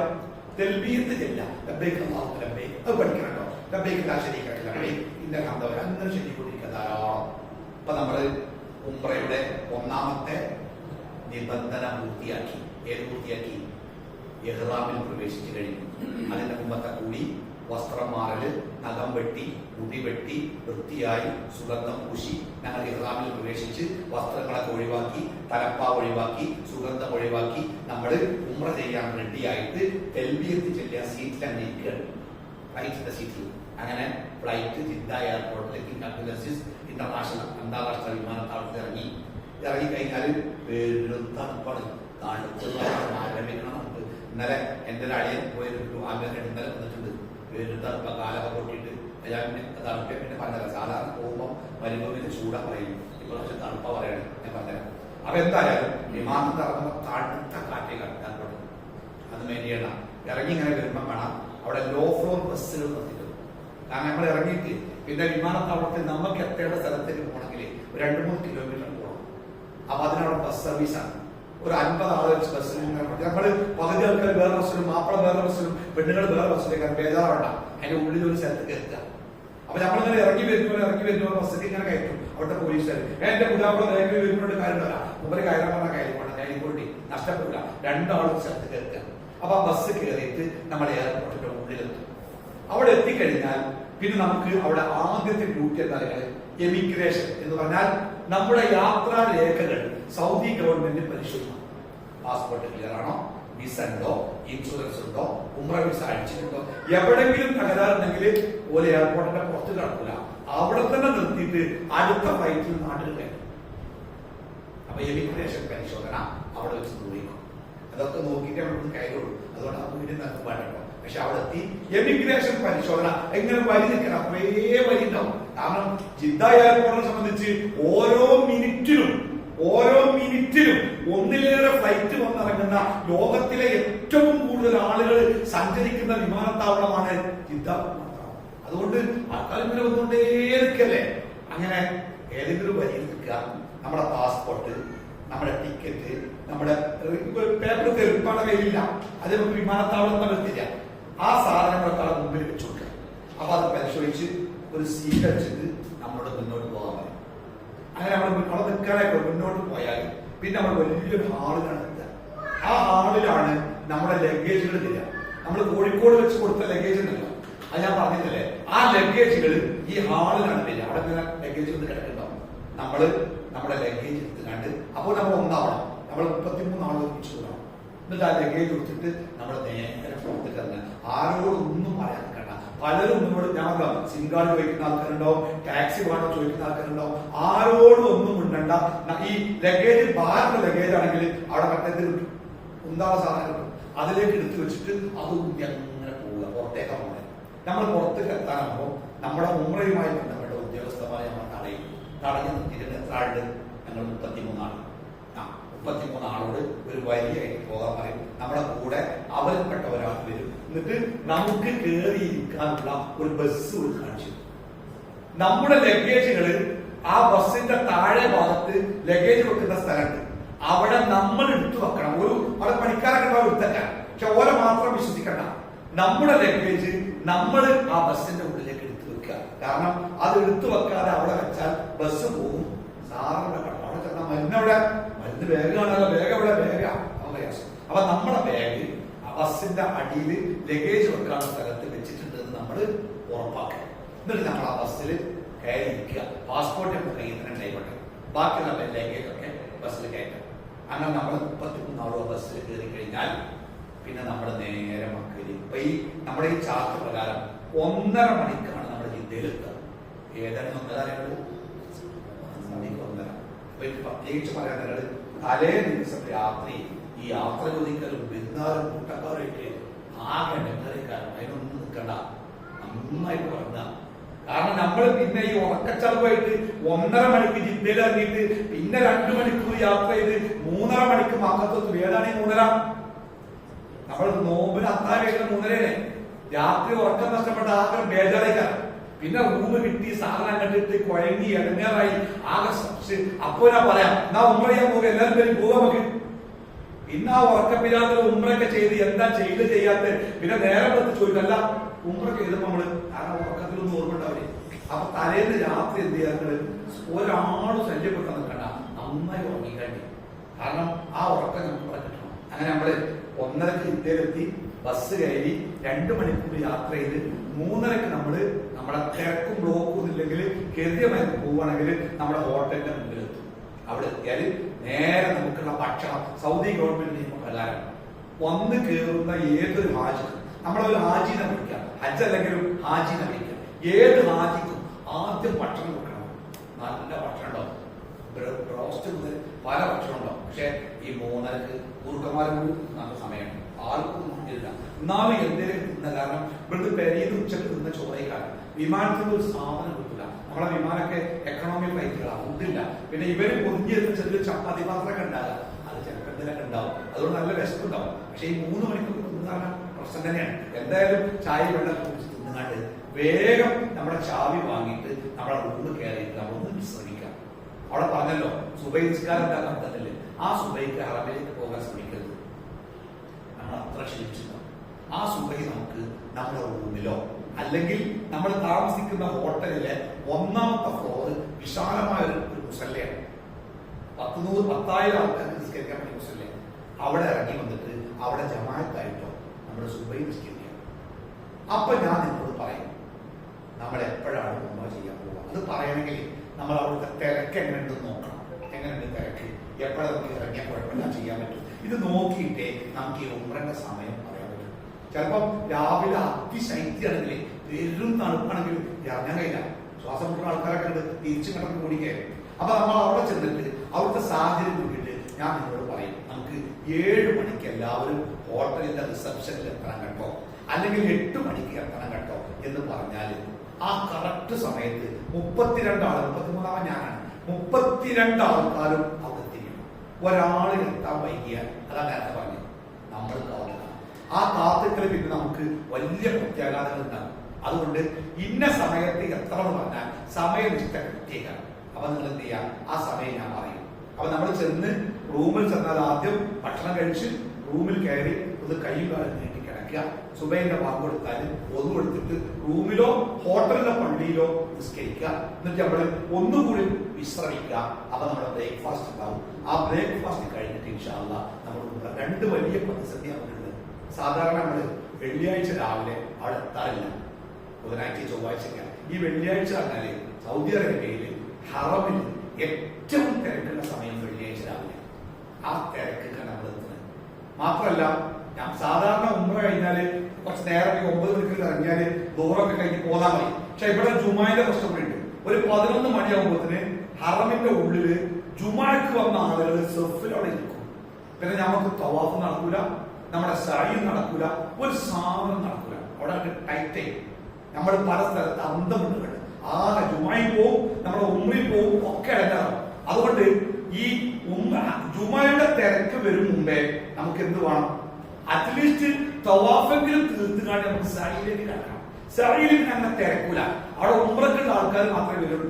തവാഫ് അങ്ങനെയല്ല, തവാഫിന് എല്ലാവരും വരും. പക്ഷെ സഅയിൽ വരല് ഉംറക്കുള്ള ആൾക്കാരെ ഉണ്ടാവുള്ളൂ. അപ്പൊ ലേശം തിരക്ക് പോയി. അപ്പൊ നമുക്ക് എന്ത് വേണം, ഈ ജുമായുടെ തിരക്ക് ആരംഭിക്കും മുമ്പ് നമുക്ക് തവാഫ് ചെയ്തിട്ട് സഅയിലേക്ക് മാറണം. മാറിക്കഴിഞ്ഞാൽ പിന്നെ നമുക്ക് സൗകര്യം പോലെ സഅയ് ചെയ്യാം. അതിന്റെ ഇടയ്ക്ക് ദുഹറിന്റെ ജുമാന്റെ വാങ്ങി വിളിച്ചാല് അവിടെ തന്നെ ഇരുന്നിട്ട് നമുക്ക് എന്ത് ചെയ്യാം, ജുമായിൽ പങ്കെടുക്കാം. എന്നിട്ട് സഅയ് ബാക്കിയുണ്ടെങ്കിൽ ജുമ കഴിഞ്ഞിട്ട് ബാക്കി കൂടി ചെയ്തിട്ട് നമ്മുടെ റൂമിലേക്ക് പോകണം. അപ്പൊ നമുക്ക് എന്ത് കിട്ടും, നമ്മുടെ ഉംറയും ശരിയാകും, നമ്മുടെ ജുമായും രണ്ടും. ഇത് വളരെ കൺജക്റ്റഡായ ടൈമാണ്. അതുകൊണ്ട് ഇൻഷാ അല്ലാഹ് എപ്പോഴാണ് നമ്മൾ ഉംറക്ക് ഇറങ്ങേണ്ടതെന്ന് ഞാൻ അവിടെ പോയിട്ട് പറയും. അപ്പൊ നമ്മൾ ചെയ്യാം. ഇപ്പൊ നമ്മൾ ഉംറയുടെ ഒന്നാമത്തെ കാര്യമാണ് പറഞ്ഞേ, ഏത് ഇഹ്റാം. അത് പഠിച്ചില്ലേ? ഇഹ്റാമുമായി ബന്ധപ്പെട്ട് നിങ്ങൾക്ക് ആർക്കെങ്കിലും സംശയമുണ്ടോ? ഇല്ല, ഉണ്ടെങ്കിൽ നമ്മുടെ ഗ്രൂപ്പ് ഉണ്ടല്ലോ, ആ ഗ്രൂപ്പിൽ ഇങ്ങനെ ചോദിച്ചോളൂ. അങ്ങനെ മറുപടി ഇങ്ങനെ പറഞ്ഞിട്ടുണ്ടോ, ചോദിക്കാൻ പഠിക്കണ്ട. ഇതുമായി ബന്ധപ്പെട്ട് റസൂൽ പറഞ്ഞേ അൻസാരി സ്ത്രീകൾ എത്ര നല്ല സ്ത്രീകളാണ്. എന്താ കാരണം പറഞ്ഞേ, ഒരു സംശയം ചോദിക്കാൻ ഒരു ലജ്ജയും അവരെ തടയാറില്ല. ഏത് കാര്യം ചെയ്യും. ആ അൻസാരി സ്ത്രീകൾ മറയില്ലാതെ ചോദിച്ച ചില ചോദ്യങ്ങളുടെ ഉത്തരമാണ് നമുക്ക് നല്ല പാഠങ്ങളായിട്ട് ഇസ്ലാമത്ത് കിട്ടിയത്. അതുകൊണ്ട് ഇസ്ലാമികമായ ഒരു കാര്യം ചോദിച്ചറിയാൻ ഒരിക്കലും എന്ത് പാടില്ല, ലജ്ജ പാടില്ല. അപ്പോ ഇഹ്റാം കഴിഞ്ഞു, നമ്മുടെ റൂമിലെത്തി. അങ്ങനെ രാവിലെ നമ്മള് ഉംറക്ക് വേണ്ടി ഹറമിലേക്ക്, ഇതിന് മുമ്പ് ഉംറ ചെയ്ത ആൾക്കാരൊക്കെ ഉദ്ദേശിക്കുന്നത് പോരുന്നവർ നമ്മുടെ കൂടെ പോരുന്നവർ 1 2 2 ഇവിടെ 2 4 5 ഓക്കെ. അപ്പോ നമുക്ക് അറിയാലോ ഈ കഅബയും അതുമായി ബന്ധപ്പെട്ട കാര്യങ്ങൾ മുമ്പ് കാണാത്ത ആളാണെങ്കിൽ അവരുടെ എല്ലാ സങ്കല്പത്തിന്റെ അപ്പുറത്താണ്. നമ്മൾ എങ്ങനെ മനസ്സിൽ കഅബയും മസ്ജിദ് ഹറമും സങ്കല്പിച്ചാലും ആ സങ്കല്പം അവിടെ തെറ്റിപ്പോകും. ഈ കഅബയുടെ കണി ചില ഈ ഗ്രൂപ്പിൽ പോണ ഉസ്താദുമാരെ ഒരു ഇങ്ങനെ പോകുമ്പോൾ പെണ്ണുങ്ങളോട് പറയും, ഇനി എല്ലാ പെണ്ണുങ്ങളോട് എന്തെങ്കിലും പറ്റിയ എല്ലാവരും കണ്ണി കാണാൻ. എന്നിട്ട് കണ്ണു ചിപ്പി ഇങ്ങനെ പോയിട്ട് ആ ഹറമിന്റെ മുമ്പിലെത്തുമ്പോൾ കണ്ണു നോക്കാൻ പറയും. ഒറ്റയടിക്ക് കഅബ കണ്ട് കാണുമ്പോൾ നമ്മുടെ കണ്ണിലൊക്കെ തെറിച്ചു വരുന്നുണ്ട്. നൂരോടിച്ചിട്ട് ഓരോന്നോടെ കിടന്നുണ്ട്. അത് നമ്മളറിയാം, നമ്മുടെ സങ്കല്പത്തിലുള്ള ഒരു സാധനം അല്ല. അത് കണ്ടാൽ തന്നെ അതിന് മനസ്സിലാവും. അത് പിന്നെ കണ്ണു പോകില്ല. അപ്പോ നമ്മളെ ഇപ്പൊ ഒന്ന് നമ്മുടെ സങ്കല്പം തെറ്റും, 2 തിരക്ക്. ഇപ്പൊ ഇവിടെ കോഴിക്കോടൊക്കെ വരുന്ന സമ്മേളനം നടത്തിയിട്ട് പത്രങ്ങളിൽ കാണാം 5 ലക്ഷം ആൾക്കാർ പങ്കെടുക്കും. വെറുതെ പറയുക, ഒരു ഐബിനാരും ഉണ്ടാവില്ല. 5 ലക്ഷം ആൾക്കാർക്ക് പങ്കെടുക്കാൻ പറ്റിയ ഒരു സ്ഥലം കോഴിക്കോടില്ല. വെറുതെ പറയാം അല്ലേ? എന്നാൽ മക്കത്ത് അങ്ങനെയല്ല. 30 ലക്ഷം ആളുകൾക്ക് ഒരുമിച്ച് കൂടാൻ സ്ഥലങ്ങളാണ് അറിഞ്ഞത്. അത് ഫുള്ള് കാരണം 30 ഉണ്ടാവില്ല, ഒരു 10 ലക്ഷം മിനിമം അവിടെ ഉണ്ടാവും. ഇപ്പൊ ചെയ്തത് നമ്മൾ പുറത്തുനിന്നൊക്കെ ഗ്രൂപ്പായി ചെന്ന് ഹറമിന്റെ മുറ്റത്തുകാർ ഇറങ്ങുന്നതോട് കൂടി ആ കല്ലി ചില്ലിയായിട്ട് പിന്നെ ഒന്നിച്ച് പോകുന്നതിലൊരു പോക്കനാണ്. നല്ല പണിയാണ്, വഴിതെറ്റാതെ പോകാൻ. അതുകൊണ്ട് നിങ്ങൾക്ക് സ്ത്രീകൾക്ക് ഒരു തട്ടം വരുന്നത് മക്കന, ഒരു മക്കന അല്ലെ? ആ മക്കനങ്ങൾ എപ്പ ഹറം പോകുന്നുണ്ടോ ആ മക്കന ചൊറുക്കൊന്നും വല്ലാതെ ഉണ്ടാവില്ല. എന്നാലും ഞങ്ങളൊക്കെ സ്ത്രീകളോടൊക്കെ ചോദിച്ചിട്ട് നിങ്ങൾക്ക് ഇഷ്ടപ്പെട്ട ചില ഉമ്മക്കാർ ഡ്രസ്സൊക്കെ ചില മക്കന മഞ്ഞ അറിയിക്കണം, ചിലത് SNDP അറിയിക്കണം. എന്താ പറയുക, ആ തിരക്കിൽ തിരിച്ചറിയാൻ ഒരു മാർഗമല്ല. നിങ്ങളുടെ മക്കളെ അള്ളാഹ് തോന്നിക്കൊണ്ട് അത്ര മോശമല്ല. എന്നാലും ഇപ്പൊ ഇവരെ കെട്ട ആ മക്കളുടെ അതിന്റെ പ്രദേശം ലൈറ്റാണ്, അതിന്റെ പുറത്ത് ഇങ്ങനെ വെണ്ടന്റെ അക്ഷരത്തിൽ എഴുതിച്ചു ഉദ്യോഗന്നൊക്കെ ഇത് എന്തിനാണെന്നൊക്കെ പിന്നെ തോന്നുന്നു, സ്വപ്പം തോന്നാനാണ്. ആ തിരക്കില് ഇങ്ങനെ കാണാൻ കലയാലേ എല്ലാ പെണ്ണുങ്ങളുടെ മുമ്പ് ഒരേ പറ്റിയാണ്. നമ്മളാർക്കും കാണാനല്ലേ, തെരഞ്ഞു പോയാൽ എവിടെ അറിയില്ല. പക്ഷെ ആ തിരക്കിൽ എവിടെ നിന്നും ഈ മക്കനെ ഇങ്ങനെ നോക്കിയാൽ കാണാത്ത പോണെന്ന് അപകടങ്ങളെ പോകണം അല്ലേ? പക്ഷെ ഞങ്ങൾ ആണുങ്ങളുടെ കാര്യം കാണിക്കാം, എല്ലാവരും ഒരേ പറ്റിക്കാണ്. വെള്ള തുണി, വെള്ള ഷോൾ, അതാരും ഇവിടുന്ന് കാണും. ഇത് ഈ ഇറാബിന്റെ ഡ്രസ്സിന്റെ ആൾ പോലും നമ്മൾ അറിയാം. അപ്പൊ ഞങ്ങൾ സാധാരണ പറഞ്ഞത് തരും പെണ്ണുങ്ങളെ നോക്കിക്കൊണ്ടില്ല. അവിടെ പെണ്ണുങ്ങളെ മക്കളെ മുസ്ലിങ്ങളെ പോയാലും വല്ലാതെ പഴക്കല്ലാതെ ഞാൻ ചോദിച്ചു എത്ര ആളുണ്ട്? അപ്പൊ 33 ആളുണ്ട്, 9 ആണുങ്ങളും 24 പെണ്ണുങ്ങളും അലഹദില്ല. എന്താ ഈ 24 പെണ്ണുകളും ഈ മക്കളുടെ ഓരോ കണ്ടെത്താൻ സുഖം. പക്ഷെ 2 ടൗണിൽ പോയ ചില പെണ്ണുങ്ങൾക്ക് തോന്നേ ചൊക്കില്ല, കറുത്ത കട്ടി കുറഞ്ഞ മൊത്തം എന്തോ രസമാണ്. ഞാൻ പറഞ്ഞ രസത്തിന് അങ്ങോട്ട് പോകരുത്. കാരണം നിങ്ങളൊരാള് ഏതെങ്കിലും ഒരു കാരണത്താൽ അറമിൽ ഒരു വാതിൽ മാറേ, ഒരു സെഫ് മാറേ, ഒരു ബാത്റൂം മാറേ, ഒരു സൈഡ് മാറേ ചെയ്താലേ വഴി തെറ്റും. പിന്നെ നിങ്ങളെ മാറി നിങ്ങൾ മൊബൈലിൽ വിളിക്കും, ഉസ്താദേ ഞാൻ വഴി തെറ്റി എവിടെയുണ്ട്? ഞാനിതാ ഒരു വലിയൊരു ബിൽഡിങ്ങിന്റെ മുമ്പിലാണ്. മക്കത്തെ ചെറിയ ബിൽഡിങ്ങില് ഫുള്ള് വലിയ ബിൽഡിങ്ങാണ്, എവിടെ തരാം? അപ്പൊ എങ്ങനെ തെരഞ്ഞാലും ദൂരമൊന്നും വരില്ല, അതിന്റെ ഉള്ളിലുണ്ടാവും. അപ്പൊ ഞങ്ങൾ 2-3 ആണുങ്ങൾ ഇങ്ങനെ പരിചയങ്ങളുണ്ടാവും. ഞങ്ങൾ ഇങ്ങനെ നടന്ന് തെരഞ്ഞു വെച്ച് അവിടെ നോക്കട്ടോ, ഞാൻ ഇവിടെ നോക്കട്ടോ. എന്താ നോക്കണല്ലോ? നിങ്ങളുടെ ആധാരം കൊണ്ട് നമുക്കറിയില്ല. ആകെ എന്താ അറിയുന്നത്? ഞങ്ങൾ ഇട്ട മക്കനുടെ നാളെ മാത്രമല്ല. അതുകൊണ്ട് ഒരു കാര്യം ഞാൻ പറയണേ, പോലിന്റെ കാര്യം 14 ദിവസം നമുക്കുണ്ട്. 14ാമത്തെ ദിവസം റൂമിൽ എയർപോർട്ടിൽ ഇറങ്ങുമ്പോ അവനാലെ കുട്ടികളും മക്കളെ കാണാൻ പറ്റണ്ടേ? നിങ്ങൾ ഇട്ടോളൂ. അതുവരെ ആ മൊത്തങ്ങൾ ഉപയോഗിക്കണം, പുറത്ത് കറങ്ങുന്നത്. കാരണം അത് അതില്ലാതെ അത്ര ഞങ്ങൾക്ക് സുഖമാണ്. നമ്മുടെ ആദ്യമാരുടെങ്കിലുണ്ടോ അത് അവരുടെ അക്കടെ കാണുന്നുണ്ട്. ഈ മക്ക ഈ ലോകത്തിലെ കോടിക്കണക്കിന് മനുഷ്യന്മാർ വന്നാലും ഇത് നിങ്ങൾക്ക് മാത്രമേ ഉള്ളൂ. അതുകൊണ്ടാണ് അപ്പൊ ഇത് ഉപയോഗിക്കണം. അപ്പൊ 2 ഹജ്ജിന്റെ 1 ഇഹ്റാം കഴിഞ്ഞ് 2ാമത്തെ എന്താ പറയുക, നമ്മൾ ഹറമിലേക്ക് എത്തിയാൽ നമ്മൾ റൂമിൽ നിന്ന് ഇങ്ങനെ ഹറമിലേക്ക് വരുമ്പോ തെൽബിയത്ത് ചെല്ലിയ വരിക, കൂട്ടായിട്ട് വരിക, ലബ്ബൈക അല്ലാഹു ലബ്ബൈക ചെല്ലിട്ട് വരിക. അങ്ങനെ ഹറമിലെത്തി കഴിഞ്ഞാൽ നിങ്ങൾ ഹറമിനെ കുറിച്ച് സങ്കല്പപ്പെട്ടവരെ നടുവിൽ ഒരു ചതുരത്തിൽ കറുത്ത ഒരു കെട്ടിടം, അതാണ് കഅബ. അതിന്റെ ചുറ്റും വിശാലമായ ഒരു മുറ്റം. ആ മുറ്റത്തിന് പറയുന്ന പേര് മത്താഫ് എന്നാണ്. എന്താണ് മത്താഫ് എന്ന വാക്കിന്റെ അർത്ഥം? തവാഫ് ചെയ്യുന്ന സ്ഥലം എന്നാണ് മത്താഫ്. ആ മത്താഫിന്റെ ചുറ്റുഭാഗത്തും ഒരു പള്ളി, ചുറ്റൊരു പള്ളി, 3 നിലകളുടെ പള്ളി. ആ പള്ളിയാണ് മസ്ജിദുൽ ഹറം എന്നൊക്കെ പറയാം. ആ പള്ളി നമ്മൾ പുറത്ത് ഈ മസ്ജിദുൽ ഹറാമിന്റെ പുറത്തുള്ള മുറ്റം, സാധാരണ മുറ്റം. ആ മുറ്റത്ത് കൂടെ ഇങ്ങനെ വന്ന് മസ്ജിദുൽ ഹറാമിലേക്ക് പ്രവേശിക്കും. അതിന് വലിയ ഗേറ്റ് ഉണ്ട്. ലോകത്തിലെ ഒരു കെട്ടിടത്തിന്റെ ഏറ്റവും വലിയ ഗേറ്റ് എന്ന ഖ്യാതി ഈ ഹറമിന്റെ ഈ ഗേറ്റിനാണ്. ഇപ്പോഴും പണി പൂർത്തിയായിട്ടില്ല, പണി നടന്നുകൊണ്ട് വലിയ ഗേറ്റാണ്. ആ ഗേറ്റിന്റെ ഉള്ളിൽ കൂടെ നമുക്ക് കയറിയിട്ടില്ല. അത് നമ്മുടെ റൂമിൽ നിന്ന് നേരെ ഗേറ്റ്. അതാണ് ഈ താരാജിയ ഹോട്ടലിന്റെ പ്രത്യേകത. നേരെ വളയാതി ചെല്ലുണ്ട്. ആ ഗേറ്റ് കടന്ന് നേരെ കാണുന്ന റോഡുകൾ നടന്നാൽ നമ്മുടെ ഹോട്ടലുകൾ അത്ര സുഖം. അപ്പൊ നമ്മള് ഹോട്ടലിൽ നിന്ന് നേരെ വന്നിട്ട് ഈ വലിയ ഗേറ്റിൽ കൂടെ നമ്മളിങ്ങനെ ഹറാമിന്റെ ഉള്ളിൽ കയറി ആദ്യം നമ്മൾ എവിടെ എത്തുക? മസ്ജിദുൽ ഹറാമിന്റെ ഉള്ളിലെത്തുക. അതാണ് ആദ്യം. അത് ഒരു പള്ളിയിലേക്ക് പ്രവേശിക്കുമ്പോൾ നമ്മൾ എന്തൊക്കെ ചെയ്യേണ്ടത്? ഒന്ന് ചെരുപ്പ് ഊരണം. ചെരുപ്പ് നിർബന്ധമല്ല, ചെരുപ്പ് ഊരാതെ പോകുന്ന ആൾക്കാരുണ്ട്. ആരും കുടിക്കുന്നില്ല. പക്ഷെ നമ്മൾ ചെരുപ്പിട്ട് ചവിട്ടിപ്പോണ സ്ഥലത്താണ് ആൾക്കാർ നിസ്കരിക്കുക. അപ്പൊ നമ്മള് ഹറമിനെ നമ്മൾ ബഹുമാനിക്കണം. അപ്പൊ നമ്മൾ എന്ത് ചെയ്യാം? ഹറമിലേക്ക് കടക്കുമ്പോ ചെരുപ്പ് ഊരിയിട്ട് നമ്മുടെ ബാഗിൽ എപ്പോഴും പള്ളി കയ്യൊക്കെ അവിടെ പോയാൽ മനസ്സിലാവും. പള്ളിയിലേക്ക് എപ്പോ പോകുമ്പോഴും ഒരു പ്ലാസ്റ്റിക്കിന്റെ കവർ, ഒരു ബാഗോ കയ്യിൽ. ഏറ്റവും നല്ല തരങ്ങൾ ഈ കുട്ടികളൊക്കെ പുറത്തിരുന്ന ഒരു ബാഗല്ലേ, 25 സ്റ്റീൽ ബാഗ്, അത് കൈ പിടിക്കുക. ആണുങ്ങളൊക്കെ അത് പുറത്ത് തൂക്കിയാല് നമ്മളെ ഒരുമാതിരി കൊണ്ടാവേണ്ട കരുതാം. ഈ ബാഗോ തോർത്തുകൊണ്ടോ എന്തെങ്കിലും 10 രൂപയ്ക്ക് വാങ്ങാൻ കിട്ടില്ലേ? ഞങ്ങൾ ഹജ്ജിന് പോയപ്പോൾ നമ്മുടെ കമ്പനി തരലുണ്ട്. ഇതിപ്പോ ഹജ്ജിന്റെ അത്ര പൈസ നമ്മൾ ഉമ്മക്ക് കൊടുക്കാത്തല്ലേ? ഉണ്ടോ? ആ മാഷാ അല്ലാ. അതെ, നമ്മൾ കൊടുക്കുന്ന ആ 3 ബാഗിന് ആ മക്കനന്റെ ഒരു സ്ഥലം കൊടുക്കുക. അപ്പൊ ഇത് അതിങ്ങനെ പുറത്ത് എപ്പോഴും ഉണ്ട്. അതായത് മുൻകോപ്പിന്റെ വലിയ നമ്പറുണ്ട് നമ്മുടെ മക്കത്തെ ഹോട്ടൽ നമ്പർ. അതുകൊണ്ട് ഇങ്ങനത്തെ നമ്മുടെ പ്രശ്നങ്ങൾ നമുക്ക് വഴിയൊന്നും തെറ്റാതെ ഉറപ്പാണെങ്കിലും പോണ ബുക്കില് ഒരു വണ്ടി തട്ടിയപ്പോൾ വീണാൽ അറിയില്ല. ഒരാൾ നേരത്ത് അപകടം പറ്റി വീണാല് അയാളെ മുഖത്ത് നോക്കിയാല് നല്ല പരിചയമുള്ള ആൾക്കല്ലാതെ ആളെ തിരിച്ചറിയാം. നമ്മൾ കടന്ന വേറെ തുക അതൊരു അപകടം പറ്റിയ വേറെയാണ്. ആരാന്നറിയാതെ ഏതെങ്കിലും ആശുപത്രി കൊണ്ടിട്ടു. ചിലപ്പോ പരിക്കുണ്ടാവുള്ളൂ, ചിലപ്പോ പരിശുദ്ധിണ്ടാവും. ഈ ബോഡി ആരെന്ന് അറിയില്ല. ആകെ അടയാളം പറയുന്നത് ഔത്ത് തൂക്കുന്ന മാരണ്ടാവും. പിന്നെ ഈ തട്ടത്തുമ്പോ തേക്കുള്ളൂ. അപ്പൊ അത് ശ്രദ്ധിക്കാം. അപ്പൊ നമ്മള് ഈ അറബിലേക്ക് പ്രവേശിക്കുമ്പോ ചെരുപ്പ് കൂടിയിട്ട് ആ ബാഗിലിടാൻ ഞാൻ നിങ്ങൾ ആ ഡോക്ടറെ പേര് മക്കളെ ചോദിക്കണമൊക്കെ ഇതാണ് അടിപൊളി മക്കനല്ലേ. ഇതാണ് മക്ക ഇതാണ് അമ്മ ഇതാണ് കണ്ടില്ലേ ഈ മക്കനല്ല.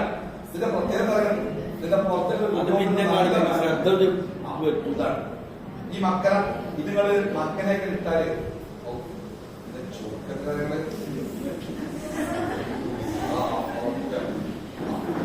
നിങ്ങളുടെ പരിപ്പക ഭാഗത്തെ സുഖത്തിലേക്ക് ഒന്ന് നിങ്ങൾ ഫ്രീ ആണ്. പിന്നെ ആ തിരക്കിൽ നിങ്ങൾ എവിടെ പോയാലും ഞങ്ങളെ കാണാൻ. കാരണം ഈ കളർ വേറെ ഉണ്ടാവില്ല.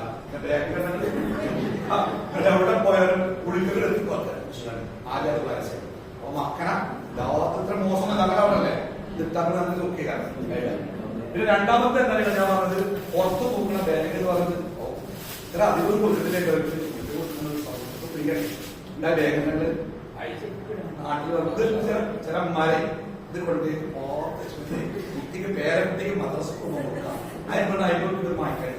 ഇത് ഇങ്ങനെ ചെയ്തിട്ട് ഒരു തോർത്തുണ്ട് ടൗലൊക്കെ ഒരു പെണ്ണുങ്ങൾക്ക് ആണുങ്ങൾക്ക് തൂക്കണ്ടാവും. പ്രത്യേകിച്ച് മൊബൈലൊക്കെ പള്ളിയുടെ കാര്യം ഈ മൊബൈലിടാ നമ്മുടെ ചെരുപ്പൂരിടാ. ചെരുപ്പും മുസാഹിബും നമ്മൾ എടുക്കാം. മുസാഹിബൊക്കെ ചെരുപ്പ് ഉണ്ടാക്കാം. അല്ലെങ്കിൽ ഇതിങ്ങനെ പുറത്ത് തൂക്കിയാൽ നമുക്ക് ഏത് തവാഫും ഏത് തിരക്കിൽ പോകാം. ഈ പിടുത്തം പിടിച്ച് പോയാൽ നമുക്കൊരു നഷ്ടം വരും. ഒരാളെ നമ്മളൊന്നും കാട്ടില്ല. നമ്മളെ സാധനം തെറ്റിലേക്കാണ് എല്ലാം. ഇതിനുള്ളിൽ ഒരു മുസല്ലൊക്കെ ഉണ്ടായ സുഗന്ധങ്ങൾ അഥവാ തിരക്കൊണ്ട് പള്ളിന്റെ ഉള്ളിലേക്ക് കയറാൻ കഴിയാതെ നമ്മൾ പുറത്ത് മിറ്റതൊക്കെ നിസ്കരിക്കുന്നതല്ലേ ആ മുസല്ലൊക്കെ കണ്ട് മുസല്ല അവിടെ 2 രൂപ മുസല്ലോട്ട് വാങ്ങാൻ കൊണ്ടുണ്ടാ അവിടെ വാങ്ങിയാൽ അത് ഉപയോഗിക്കാം. അപ്പൊ ഈ ബാഗ് നമുക്ക് വേറെ ഉപകാരപ്പെടുന്ന ബാഗാണ് കേട്ടോ. പിന്നെ നമുക്കുള്ള ബാഗ് എന്താ ഈ ബാഗാണ്. ഇതും സത്യത്തില് ഈ ചെരുപ്പ് പോലെ സാധനം ഇടാ, നമ്മുടെ പാസ്പോർട്ട് രേഖപ്പെടുത്തിയിലിടാ, മുസാഫ് സാധനം വായിക്കാൻ പറ്റിയ പുസ്തകം അകത്തിലിടാ. എന്നിട്ട് 50 ചെയ്യാം. ഇത് തോന്നിട്ട് ഇത് പോകാം. ഇതൊരു ഡീസന്റ് തന്നെയാണ്. ഇത് പേരും അഡ്രസ് ഈ പേരും അഡ്രസ് എപ്പോഴും പ്രധാനം. എന്തെങ്കിലും പറ്റിയാല് ഇത് ബാഗാണ്. പിന്നെ പുരുഷന്മാരെ സംബന്ധിച്ച് കഴിഞ്ഞ ഹജ്ജ് മുതൽ ഒരു ചൊറുക്കുള്ള തൊപ്പി. ഇത് ഇഹ്റാമിന്റെ സമയത്ത് തൊപ്പി പറ്റില്ല. ആദ്യത്തെ ഉംറക്ക് പറ്റില്ല. പിന്നെ നമ്മൾ ഹറമിലൊക്കെ പോകുമ്പോൾ എന്ത് ചെയ്യാം, മഞ്ഞ് കൊള്ളാതിരിക്കാനൊക്കെ ഈ തൊപ്പിട്ട് പോയാൽ ഇതും അങ്ങനെ തന്നെയാണ്. ഈ കളർ തൊപ്പി ലോകത്ത് ഇവര് മാത്രമേ ഇറക്കിയിട്ടുള്ളൂ. അതുകൊണ്ട് ഈ തൊപ്പിട്ട് അങ്ങനെ നോക്കിയാൽ കാണാം. നമ്മള് മത്താഫിന്റെ മേലെ നോക്കുമ്പോൾ 10,000 ആൾക്കാർ തവാഫിക്കുമ്പോഴും ഈ തൊപ്പി വേറെ അങ്ങനെ കാണാം. ഈ കളർ അതിനൊരു തൊപ്പിലാണെന്നെ കാണാം. ഇത് പെണ്ണുങ്ങളുണ്ടോ? അതിനാവുക. പിന്നെ പിന്നെ വലിയൊരു ബാഗാണ്. നമ്മളെ സാധനങ്ങൾ കൊണ്ടുപോകാൻ നമുക്കൊന്ന് 30 കിലോ അങ്ങോട്ട് കൊണ്ടുപോകാം. ഇങ്ങോട്ട് എത്ര കൊണ്ടുവരാൻ പറ്റുക? 25 കിലോ ഈ bag plus 5 kilo Zamzam, 5 litre 5 kilo, അപ്പൊ 30. പിന്നെ നമ്മുടെ ഹാൻഡ് ബാഗ് ആയിട്ട് എത്ര ഉപയോഗിക്കാം?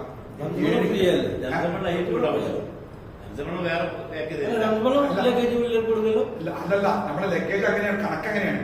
ഇവിടുന്ന് അങ്ങോട്ട് പോകുമ്പോ 30 കിലോ സാധനം കൊണ്ടുപോകാം, 7 കിലോ ഹാൻഡ് ബാഗേജ് കൊണ്ടുപോകാം. മൊത്തം എത്ര? 37. ഒന്നും കൊണ്ടുപോകണ്ടാവില്ല. ആർക്കാ കൊണ്ടുപോകണേ? ഇങ്ങോട്ട് അത് ഓരോ വളവ് തന്നെയാണ്. ഇങ്ങോട്ട് പോരുമ്പോ നമുക്ക് 30 കിലോ കൊണ്ടുവരാം. പക്ഷെ ആ 30 എങ്ങനെയല്ലോ 25 പ്ലസ് 5 ആണ്. ആ പ്ലസ് 5 ഏതായാലും സംസം വേണമെങ്കിൽ 30 കിലോ സാധനം കൊണ്ടുവരാം. കഴിഞ്ഞ അച്ഛനൊക്കെ എന്റെ ബാഗ് 30 ഉണ്ടായിരുന്നു. കേട്ടോ സംസം കൊണ്ടോട് വാങ്ങിച്ചു. ഒന്നുകിൽ നമ്മൾ ഈ ബാഗിൽ 5 കിലോ എടുത്ത് ഒഴിവാക്കണം, എന്നാ സംസം തരും. അല്ല, ഈ ബാഗ് 30 കിലോ ഉണ്ടെങ്കിൽ സംസം കൊണ്ട് വെക്കാം. ഞങ്ങളൊക്കെ സംസം ഒഴിവാക്കിയാൽ മതി. കാരണം സംസം കൊണ്ടുവരാൻ കഴിയില്ല.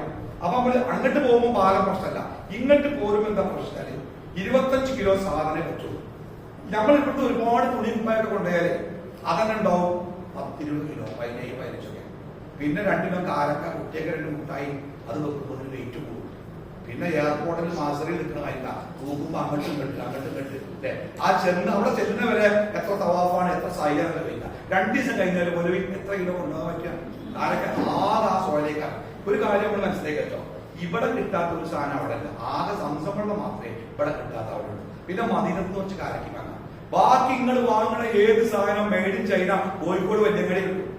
അപ്പൊ അത് വാങ്ങിക്കാണ്ട് ഒരു സാധനം കുറെ പൈസ കളയണ്ട, വെയിറ്റ് പ്രശ്നം അതൊക്കെ പറഞ്ഞാൽ പിന്നെ ഒരുപാട് സമയമുണ്ട്. ഇപ്പൊ നമ്മൾ അറബിൽ പ്രവേശിച്ചേ, അറബിൽ പ്രവേശിച്ച് നമ്മൾ അറബിൽ പ്രവേശിക്കുമ്പോ ചെരുപ്പ് ഉരുകേണ്ട ബാഗിലിട്ടിട്ട് വലത്തെ കാല് മുന്നോട്ട് വെക്കുക. ആദ്യം വലത്തെ കാല് മുന്നോട്ട് വെക്കുക. എന്നിട്ട് എന്താ പറയേണ്ടത്?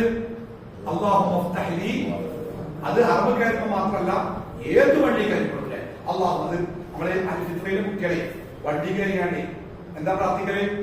സുബ്ഹാനല്ലദീ സഖറനഹ. അവർ വല്ലിപ്പ ചോദിച്ചത്രേ, അത് ഉംറ പോകുമ്പോൾ ചെല്ലുന്ന പ്രാർത്ഥന അല്ലേ? വല്ലിപ്പ നമ്മളെ ചൊല്ലിട്ടുള്ളൂ. അപ്പൊ ഈ പ്രാർത്ഥനയ്ക്ക് എപ്പോഴും ചെല്ലുന്ന പ്രാർത്ഥനയാട്ടോ. അപ്പൊ നമ്മള് അള്ളാഹു ഫ്തഹ്ലി അക്ബർ ചൊല്ലി എന്നിട്ട് നമ്മൾ അറബിന്റെ ഉള്ളിൽ കൂടെ നടക്കും. നല്ല തിരക്കേക്കാണ്, ഗ്യാപ്പ് ഉണ്ടാക്കി അങ്ങോട്ടും ഇങ്ങോട്ടും ഊട്ടൊക്കെ തെറ്റി മണ്ടിപ്പാഞ്ഞ് നടന്ന് നമ്മൾ താഴേക്ക് ഇങ്ങനെ എസ്കലേറ്റർ നടത്തുമ്പോൾ ആ എസ്കലേറ്ററിന് താഴേക്ക് ഇറങ്ങിയിട്ട് ഒരു 10 അടി നടന്നാല് നമ്മൾ മത്താഫിലെത്തും. എന്താ മത്താഫ് പറഞ്ഞാല്? കാബലിനെ കുറിച്ചുള്ള തവാഫ് ചെയ്യേണ്ട കുറ്റം. അവിടെ നിന്ന് നോക്കിയാൽ തല ഉയർത്തിപ്പിടിച്ച് നിൽക്കണാല് നമ്മുടെ കാബ കണ്ണ് നിറഞ്ഞ് മനസ്സ് നിറഞ്ഞ് വല്ലാത്തൊരവസ്ഥ. അവിടെ ഒരു പ്രാർത്ഥന ഉണ്ട്. നബി സല്ലല്ലാഹു അലൈഹി വസല്ലം ആ പ്രാർത്ഥന ചൊല്ലിയതിന് തെളിവൊന്നുമില്ല. പക്ഷെ ചില സഹാബിമാർ ചൊല്ലിയാണ്.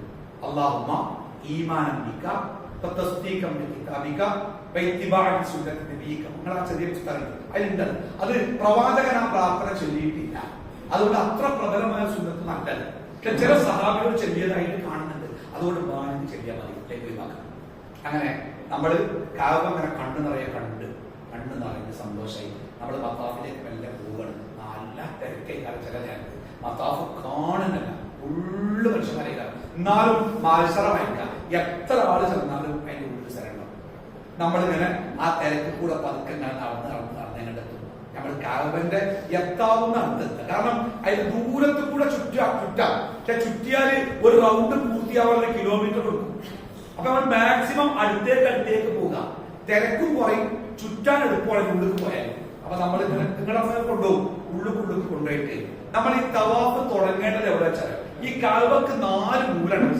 ചതുരത്തിലുള്ള ബിൽഡിംഗാണ്. ഇത് കാബയൊക്കെ നിങ്ങളെ ഈ സാധനം ഇതാണ് കാബ എന്ന് വെച്ചോ. 4 മൂല, 1 2 3 4. ഈ മൂലയിലാണ് ഇവിടെ ഇങ്ങനെ ഒരു റൗണ്ട് ഉണ്ട്, സ്റ്റീലിന്റെ റൗണ്ട്. അതിന്റെ ഉള്ളിലാണ് ഹജറുൽ അസ്വദ്. അതുകൊണ്ട് ഈ മൂലക്ക് ഹജറുൽ അസ്വദിന്റെ മൂല പറയാം. ഹജറുൽ അസ്വദിന്റെ മൂലയാണ്. ആ മൂലയിൽ നിന്നാണ് നമ്മൾ എന്ത് ചെയ്യേണ്ടത്? തവാഫ് തുടങ്ങേണ്ടത്. നമ്മളിങ്ങനെ ഇവിടുന്ന് വരിക, ഇവിടുന്ന് ഇങ്ങനെ ഈ ഭാഗത്തേക്ക് നോക്കിയ വരിക. ഇവിടെ ഇങ്ങനെ നമ്മൾ ഈ ഭാഗത്ത് ഇവിടെ എത്തും. ഇവിടെ എത്തിയ നമ്മൾ പതുക്കെ നടന്നിട്ട് ഈ മൂലയിലേക്ക് എത്തണം. ഈ മൂലയിലേക്ക് എത്തുക. ഈ മൂലയിലേക്ക് എത്തിയാല് ഒന്ന് ഈ മൂല നമുക്ക് കാണാം, അല്ലെങ്കിൽ ഈ മൂലയുടെ നേരെ ആ പള്ളിയുടെ ചുമലിന്റെ ഒരു പച്ച ലൈറ്റ് ഇങ്ങനെ കാണാം. അതായത് വളരെ ദൂരമുള്ള ആൾക്കാർക്ക് ഈ മൂല കാണാൻ പറ്റില്ല. അപ്പോൾ ആ പച്ച ലൈറ്റ് നോക്കിയിട്ടാണ് ആ സ്ഥലം നിർണ്ണയിക്കാറ്. നമുക്ക് ഈ മൂല കാണാം. ഈ ഹജറുൽ അസ്വദിന്റെ മൂലയുടെ അടുത്ത് എത്തിയാല് അവിടെ നമ്മൾ എന്ത് ചെയ്യാം? അവിടെ 3 കാര്യം ചെയ്യേണ്ടി. ഒന്നുകിൽ ഹജറുൽ അസ്വദിനെ ചുംബിക്കുക. റസൂലുള്ളാഹി ചുംബിച്ചു കാണാൻ തുടങ്ങി. അത് നമ്മളവിടെ നടക്കൂല.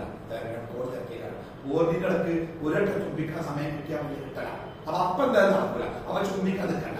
രണ്ടാമത്തെ മാർഗം എന്താ പറയുക? കൈ കൊണ്ട് തൊട്ടിട്ട് ആ കൈ ചുംബിക്കുക. അത് നടക്കൂല, തൊടാൻ കിട്ടില്ല. മൂന്നാമത്തെ മാർഗം എന്താ പറയുക?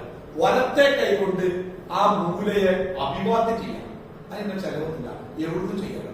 അപ്പൊ നമ്മളിങ്ങനെ നമ്മൾ ഇവിടുന്ന് ഇങ്ങനെ വരികയാണെങ്കിൽ നമ്മളിങ്ങനെ ഇങ്ങനെ വന്ന് കാബയുടെ നേരെ മുന്നിട്ടാ വന്നത്. നമ്മൾ ദേശം നടന്ന് ഈ മൂലയിലെത്തി. ഈ മൂലയിലേക്ക് തിരിഞ്ഞിട്ട് വലത്തെ കൈകൊണ്ട് ഇങ്ങനെ ബിസ്മില്ലാഹി അല്ലാഹു അക്ബർ. എന്താ പറയണ്ടേ? ബിസ്മില്ലാഹി. വെറും അല്ലാഹു അക്ബർ എന്ന് പറയാം, ബിസ്മില്ലാഹി അല്ലാഹു അക്ബർ. ഈ 2 രൂപമുണ്ട്. അപ്പൊ ബിസ്മില്ലാഹി അല്ലാഹു അക്ബർ എന്ന് മാത്രം അത് പറയാം. അത് പറയുന്നതോട് കൂടി എന്തായി? തവാഫ് സ്റ്റാർട്ട് ചെയ്യും. എന്നിട്ട് നമ്മളിങ്ങനെ നടക്കുമ്പോ കഅബ നമ്മുടെ ഇടതു ഭാഗത്താണ് വരേണ്ടത്.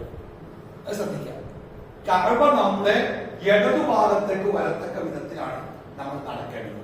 അവിടെ നമ്മൾ ശ്രദ്ധിക്കേണ്ട മറ്റൊരു കാര്യം എന്ന് വെച്ചാല്, പുരുഷന്മാര് ഇഹ്റാമിൽ പ്രവേശിക്കുമ്പോ ഒരു തുണി ഉടുത്ത് മറ്റേ തുണി ഇങ്ങനെ പുറച്ച വരിക. എവിടെ വരെ? കഅബന്റെ തെത്തോളം അങ്ങനെ വരിക. ഇങ്ങനെ ഉണ്ടാവില്ല. എന്നാൽ തവാഫ് തുടങ്ങാനാവുമ്പോ എന്ത് ചെയ്യണം? ഈ ഈ ഈ പുറച്ച പുറപ്പുണ്ടല്ലോ അത് ഒന്ന് എടുത്തിട്ട് ഈ വലത്തെ കൈയിന്റെ ഈ ഭാഗം പുറത്ത് കാണുന്ന രൂപത്തിൽ ഇങ്ങനെ ചിത്രമല്ലേ ഇറാന്റെ രൂപം ഇങ്ങനെ കാണല്ലേ അതപ്പം മാത്രമേ ഉള്ളൂ. എപ്പം ഈ തവാഫ് ചെയ്യുന്ന സമയത്ത് മാത്രം. അല്ലാത്ത സമയത്തൊക്കെ എങ്ങനെയാ ഇങ്ങനെ കാണാൻ ഒരു പ്രശ്നമല്ല. പക്ഷേ ഈ തവാഫ് തുടങ്ങാൻ നേരത്ത് പുരുഷന്മാർ എന്ത് ചെയ്യാം, ഇങ്ങനെയുള്ള ഓരോ പുതപ്പ് അത് എടുത്തിട്ട് സ്ത്രീകളൊക്കെ ഒന്ന് സഹായിച്ചു കൊടുക്കുകയാണെങ്കിൽ അതിങ്ങനെ എന്ത് ചെയ്യാം, ഈ രൂപത്തിലാക്കാം. ഒരു അതായത് ഈ വലത്തെ കൈയിന്റെ ഈ ഭാഗം പുറത്ത് കാണുന്ന രൂപത്തിലാവാം. ഇതൊരു സുന്നത്താണ് ആണുങ്ങൾക്ക്. ഇനി അഥവാ അങ്ങനെ ചെയ്യാതെ ഒരാള് മറന്നുകൊണ്ട് ഇങ്ങനത്തെ തവാഫ് ചെയ്തിരുന്ന 2-3 റൗണ്ട് പോയ ശേഷം പഠിച്ചോനെ ഞാൻ മാറ്റിയിട്ടുണ്ടല്ലോ എന്തേലും കുഴപ്പമുണ്ടോ? ഒരു കുഴപ്പമില്ല. ഉംറക്ക് ഒരു പ്രശ്നമല്ല. അതിന്റെ പേരിൽ ബേജാറാകുക അതിനൊന്നും ആണ്, ഒരു പ്രശ്നമല്ല. പക്ഷെ ഇങ്ങനെ ആക്കൽ എന്താണ്, അത് നല്ലതാണ്. റസൂൽ ചെയ്തിട്ടുണ്ട് ഈ രൂപത്തിൽ. പിന്നെ മാത്രമല്ല തവാഫ് തുടങ്ങുമ്പോ ആദ്യത്തെ 3 റൗണ്ടിൽ റംല് സുന്നത്താണ് നമ്മുടെ പുരുഷന്മാർക്ക്. ഈ റംല് എന്താണ്, ഈ നമ്മൾ സാധാരണ നാടന്മാര് ഈ നായ്പാച്ചില് എന്താണ് നായ്പാച്ചിൽ എന്നാല് നടക്കുവല്ല ഓടുവല്ല, ഒരു ജോഗിങ്ങിന്റെ രീതി ഉണ്ടല്ലോ. അപ്പൊ ആ രീതിയിൽ ഇങ്ങനെ തവാഫ് ചെയ്ത് സുന്നത്തല്ല. പക്ഷെ അങ്ങനെ ചെയ്യാൻ പോയിട്ട് നടക്കാൻ കൂടി ആൾക്കാരായിട്ടില്ല. ആചാരം തിരക്കിയാണ്. നമ്മൾ നടക്കണ്ട, ആൾക്കാർ ഇങ്ങനെ കൊണ്ടുപോരാണ്. നമ്മളിങ്ങനെ നിന്ന് കൊടുത്താൽ മതി. ഇങ്ങനെ കൊണ്ടുപോരാ.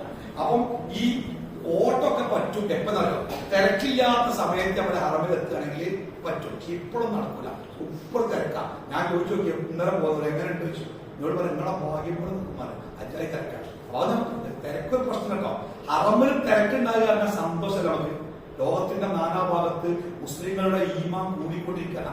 ഹറമിലാണില്ല, അവിടെ മത്താപ്പൊക്കെ ഒഴിഞ്ഞു കിടക്കുക പറഞ്ഞാൽ ഉള്ളൊരു വേദനയാണ്. പക്ഷേ മുസ്ലിങ്ങൾക്ക് എന്താ പറ്റി? അപ്പൊ ഹറമിൽ തിരക്ക് വേണം. ആ തിരക്ക് നമുക്ക് സന്തോഷം. കാരണം ലോകത്തിലെ മുസ്ലിങ്ങളെ ഇസ്സത്താണ്. അത് കാണുമ്പോൾ നമുക്ക് അല്ലെ സന്തോഷം. തിരക്കുണ്ടായിക്കോട്ടെ, അവിടെ നമുക്ക് സ്പേസ് ഉണ്ട്.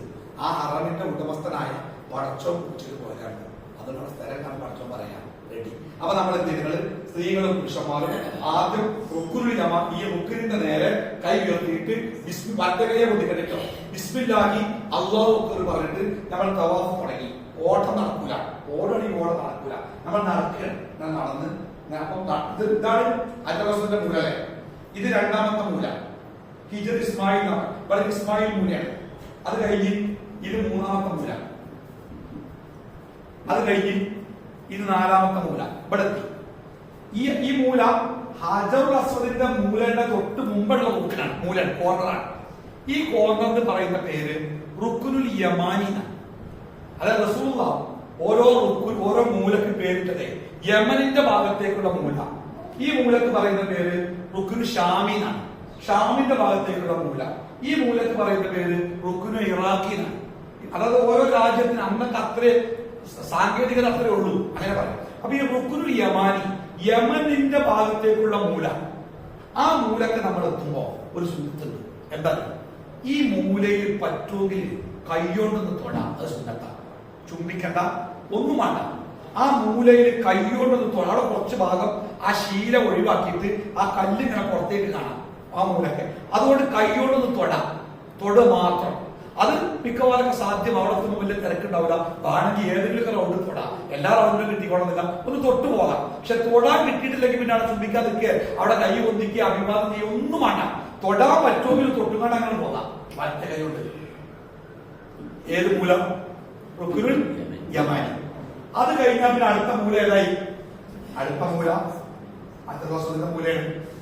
ഈ റുക്കുനുൽ യമാനി മുതൽ ഈ മൂല വരെ നടക്കുമ്പോ ആ നടത്തത്തിൽ നബി സല്ലല്ലാഹു അലൈഹി വസല്ലം ഒരു പ്രത്യേക പ്രാർത്ഥന ചെയ്യും.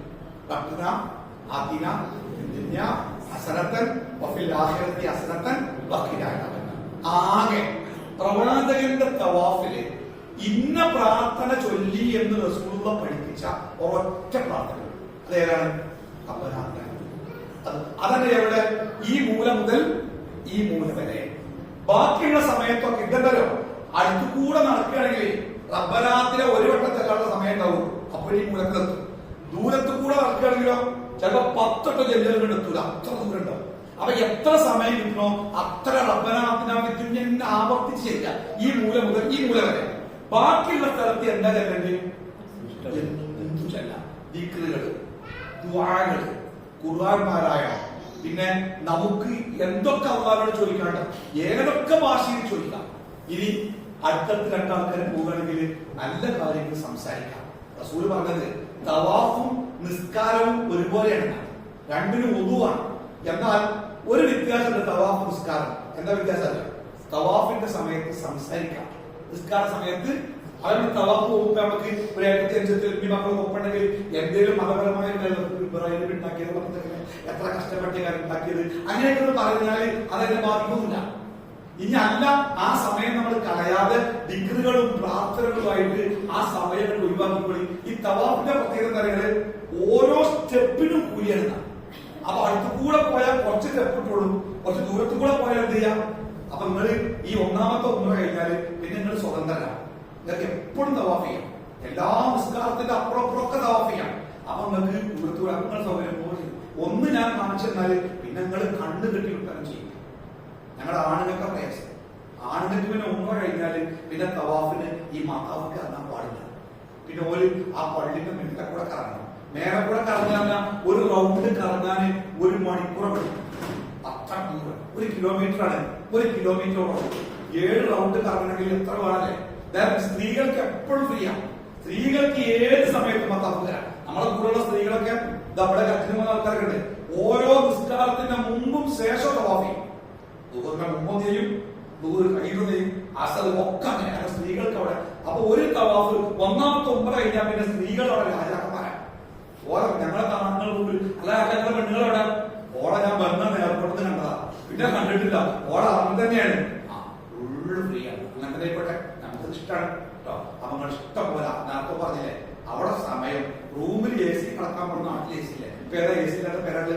അപ്പൊ നമ്മൾ മക്കത്ത് പോണത് ഈ ഭാഗത്തിന് വേണ്ടി. അപ്പൊ അതിന് തീർന്നില്ല, അവിടെ തവാഫ് ചെയ്യില്ലേ? അപ്പൊ തവാഫ് നമ്മൾ ഒരു റൗണ്ട് ചുറ്റി റുക്കുൽ യമാനി കഴിഞ്ഞ് ഇവിടെ അജറസദിന്റെ മൂലയിൽ എത്തിയില്ലേ?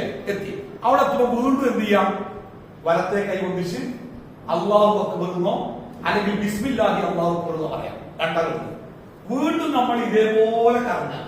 ഇവിടെ എത്തുമ്പോ റബ്ബനാ ആതിനാ ഫിദ് ദുനിയ ഇതുവരെ. ഇവിടെ എത്തിയാല് ബിസ്മില്ലാഹി അല്ലാഹു അക്ബർ. വീണ്ടും നമ്മൾ കറങ്ങാം.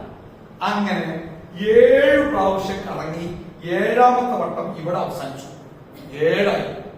മറക്കരുത്, ഒരു റൗണ്ടൊക്കെ കഴിച്ചാലേ തറാവീ തെറ്റി വരയ്ക്കാണ്. അവർ ചില ആൾക്കാർക്ക് ചെറിയ തസ്ബീമാനെ കൈപിടിക്കും. 7 മുത്തില്ല, ചില ആൾക്കാർ 7 കല്ല്. അല്ലെങ്കിൽ പ്രാർത്ഥന ഇന്ന കുറച്ച് ചേരാം. ആദ്യത്തെ റൗണ്ടിൽ ഞാൻ കുട്ടിക്ക് വേണ്ടി പ്രാർത്ഥിക്കും, രണ്ടാമത്തെ റൗണ്ടിൽ മക്കൾക്ക് വേണ്ടി, ഉമ്മാക്ക് വേണ്ടി, പാപ്പാക്ക് വേണ്ടി അങ്ങനെ പ്രാർത്ഥിച്ചാല് തെറ്റാതെ കിട്ടും. നിങ്ങളെ മട്ടം പോലെ വല്ലാതെ പ്രശ്നമില്ല. ഈ 7 കഴിഞ്ഞാല് കഴിയുമ്പോ അല്ലാഹു അക്ബർ അഭിവാദ്യം ചെയ്ത് തവാഫ് അവസാനിപ്പിക്കാം. ഈ തവാഫ് 7 പറഞ്ഞകള് നമ്മൾ ചെല്ലുമ്പോൾ തിരക്കിൽപ്പെട്ട് നമ്മൾ കൂട്ടം തെറ്റിയാലും നിങ്ങൾ ബേജാറാകാൻ നിൽക്കരുത്. നിങ്ങൾ എന്ത് ചെയ്യാം? നിങ്ങൾ അങ്ങോട്ട് ഇവിടെ നോക്കി ആരും കാണാനുള്ള പക്ഷേ എല്ലാവരും പോയോ? ആരും പോയിട്ടുണ്ടല്ല, അതിനുള്ളിലുണ്ടാവും. നിങ്ങൾ എന്ത് ചെയ്യാം? നിങ്ങൾ സാവധാനം 7 പൂർത്തിയാക്കുക. ചെല്ലാടൊക്കെ ചെല്ലി കരഞ്ഞി ഈ ഒപ്പം പോലുക നല്ല ഒറ്റക്ക് പോകാൻ തരല്ലോ. ചിലപ്പോ നമുക്ക് കരയാനൊക്കെ ഉണ്ടെങ്കിലേ ഉറക്ക കരഞ്ഞാണ് പ്രാർത്ഥിക്കുക. ഒപ്പം ഒരാള് അതിന് മാത്രമേ കരയാൻ നമ്മൾ കാട്ടിപ്പിടിക്കുന്ന നാട്ടുകാർ കാട്ടിത്തരാന്നൊക്കെ പറയും. അപ്പൊ ഏറ്റവും നല്ലത് നമ്മൾ കരയണം പറയണം വേറൊരാൾ കാണാനൊക്കെ നല്ലത്. ഇതായാലും പോയിക്കോട്ടോ, ഞാൻ ഇതുവരെ കരയാം, ഇത് ഒറ്റക്ക് കറങ്ങാം, പറയാനുള്ളതൊക്കെ പറഞ്ഞ് ചിലതൊക്കെ പറയുമ്പോൾ പുറത്തൊക്കെ കേട്ടോട്ടെ. അപ്പുറത്ത് ഇന്തോനേഷ്യ, ഇപ്പുറത്തെ ഫിലിപ്പീനെ കേരളം തിരിയില്ല. പക്ഷെ നമ്മളെ സ്വന്തം നാത്തൂരും മുത്തച്ഛൊക്കെ ഒപ്പുണ്ടെങ്കിൽ വലിയ സുഖം ഉണ്ടാവില്ല. അപ്പൊ കരുതി ഇങ്ങനെ പറഞ്ഞു പോവുക. അപ്പൊ ബേജാറാകണ്ട. പണ്ടെന്ന് പറഞ്ഞാലും തെറ്റിയാലും ഒപ്പമുള്ള ആളെ കണ്ടില്ലെങ്കിൽ ബേജാറാകാൻ നിൽക്കണ്ട. തവാഫ് ശാന്തമായി ചെയ്യാം. ഞാൻ ഒരു സ്ഥലം പറഞ്ഞത് 7 തവാഫ് ചെയ്ത് കഴിഞ്ഞാൽ നിങ്ങൾ ഇന്ന ഭാഗത്ത് വരണം കേട്ടോ എന്ന് ഞാൻ പറയും. അപ്പൊ നിങ്ങൾ 7 തവാഫ് ചെയ്തിട്ട് ഞാൻ ആ പറഞ്ഞ ഭാഗത്ത് വന്നാൽ മതി. അവിടെ ഞങ്ങൾ കാത്തിട്ടുണ്ടാവും. നിങ്ങൾ വന്നില്ലെങ്കിൽ പണിയാവും, കരയിലും നിങ്ങളുടെ എത്തിയ മലയാളം കാണിച്ചു. അങ്ങനെ 7 തവാഫ് ചെയ്ത് കഴിഞ്ഞാൽ ഉംറയുടെ 2ാമത്തെ ഭാഗം കഴിഞ്ഞു. അപ്പൊ ഈ തവാഫ് 7 ചെയ്ത് കഴിഞ്ഞാൽ പുരുഷന്മാർക്ക് എന്ത് ചെയ്യാം? ഈ വിരിപ്പ് പഴയതുപോലെ തന്നെ ആക്കണം, കുഴപ്പമൊന്നുമില്ല. 7 ചെയ്ത് കഴിഞ്ഞാല് പിന്നെ നിങ്ങൾ കണ്ടപ്പോലോ ഈ കഅബന്റെ മുമ്പിൽ ഒരു സ്വർണത്തിന്റെ ഒരു മകുടം പോലെ ഒരു സാധനം അല്ലേ, മഖാമു ഇബ്രാഹിം എന്നാ പറയാം. അതിന്റെ ഉള്ളിൽ ഒരു കല്ലുണ്ട്. ഇബ്രാഹിം നബി കഅബ പണിതപ്പോ ഉയരത്തിലേക്ക് കയറാൻ വേണ്ടി ഒരു കല്ലുമ കയറി നിങ്ങാണ്ട പണിതന്ന ആ കല്ലാണ് അത്ര മഖാമു ഇബ്രാഹിം. ആ മഖാമു ഇബ്രാഹിമിനെ പറ്റി അള്ളാഹു ഖുർആനിൽ പറഞ്ഞത് വത്തഖിദു മിൻ മഖാമി ഇബ്രാഹിം മുസല്ല. മഖാമു ഇബ്രാഹിമിന്റെ അടുത്ത് നിങ്ങൾ നിസ്കരിക്കണം എന്ന് പറയും. അപ്പൊ പണ്ട് അത് കഅബനെ ചാരികൊണ്ടേ. അപ്പൊ അവിടെ നിന്ന് നിസ്കരിക്കുമ്പോൾ ഈ തവാഫ് ചെയ്യുന്ന ആൾക്കാർക്ക് വലിയ പ്രശ്നമായി. അപ്പൊ ഉമർ ഫാറൂഖിന്റെ കാലത്ത് അതെടുത്തിട്ട് ഒരു 10 മീറ്റർ ദൂരൊക്കെ വെച്ച് ഈ രണ്ട് മൂലന്റെ ഇടയിലാണ് ഒരു 10 മീറ്റർ അപ്പുറത്ത് മാറിയിട്ടാണ് പതുള്ളത്. ഒരു സ്വർണത്തിന്റെ ഒരു ഒരേ പോലെ സാധനം. അതിന് നമുക്ക് ഒന്നും ചെയ്യാല്ല. ആളുകൾ അതിനെ മുത്തും, അതിനെ കെട്ടിപ്പിടിക്കും, അതിനെ ഉമ്മ വെക്കും. നനഞ്ഞ മുണ്ടോണ്ട് അതുകൊണ്ട് തോത്തിങ്ങാണ്ട് അതിങ്ങനെ പീഞ്ഞിങ്ങാണ്ട് ഇങ്ങനെ കുടിച്ചു വർക്കത്തെ. ആ പൊടിയുടെ ആൾക്കാർ കറങ്ങുന്ന പൊടിയെ വേണ്ടല്ല, അത് നനഞ്ഞിട്ട് പീഞ്ഞ് കുടിച്ച് വർക്കത് കുപ്പിയിലാക്കി നാട്ടിൽ കൊടുത്തേക്ക. എന്തൊക്കെ അറിയാം ഇതേത്ത് അതൊന്നും ചെയ്യാൻ നിൽക്കരുത്. അവിടെ ഒന്നും ചെയ്യാല്ല. നമുക്ക് ആകെ ചെയ്യാനുള്ളത് ആ തൂവുണ്ടല്ലോ അതിന്റെ ബാക്കിൽ എവിടെ നിൽക്കാം. തൊട്ട് ബാക്കിൽ തന്നെ നിൽക്കാൻ പറ്റൂല, നിൽക്കാൻ അയക്കൂല. അതിന്റെ ബാക്കിക്ക് മാറിയിട്ട് ഒഴിവുള്ള ഏത് സ്ഥലത്തും നിൽക്കാം. നിന്നിട്ട് 2 റക്അത്ത് നിസ്കരിക്കാം. നിസ്കരിക്കുമ്പോൾ നിയ്യത്ത് എന്താണ്? മഖാമു ഇബ്രാഹിമിന്റെ പിന്നിലുള്ള നിസ്കാരാണ് 2 റക്അത്ത്. ആ നിസ്കാരത്തില് ഒന്നാമത്തെ റക്അത്തില് സൂറത്തുൽ ഫാത്തിഹ ഖുൽ യാ അയ്യുൽ കാഫിറൂൻ, രണ്ടാമത്തെ റക്അത്തില് സൂറത്തുൽ ഫാത്തിഹ ഖുൽ ഹുവല്ലാഹു അഹദ്. എന്തിനാ ഈ ചെറിയ സൂറത്ത്?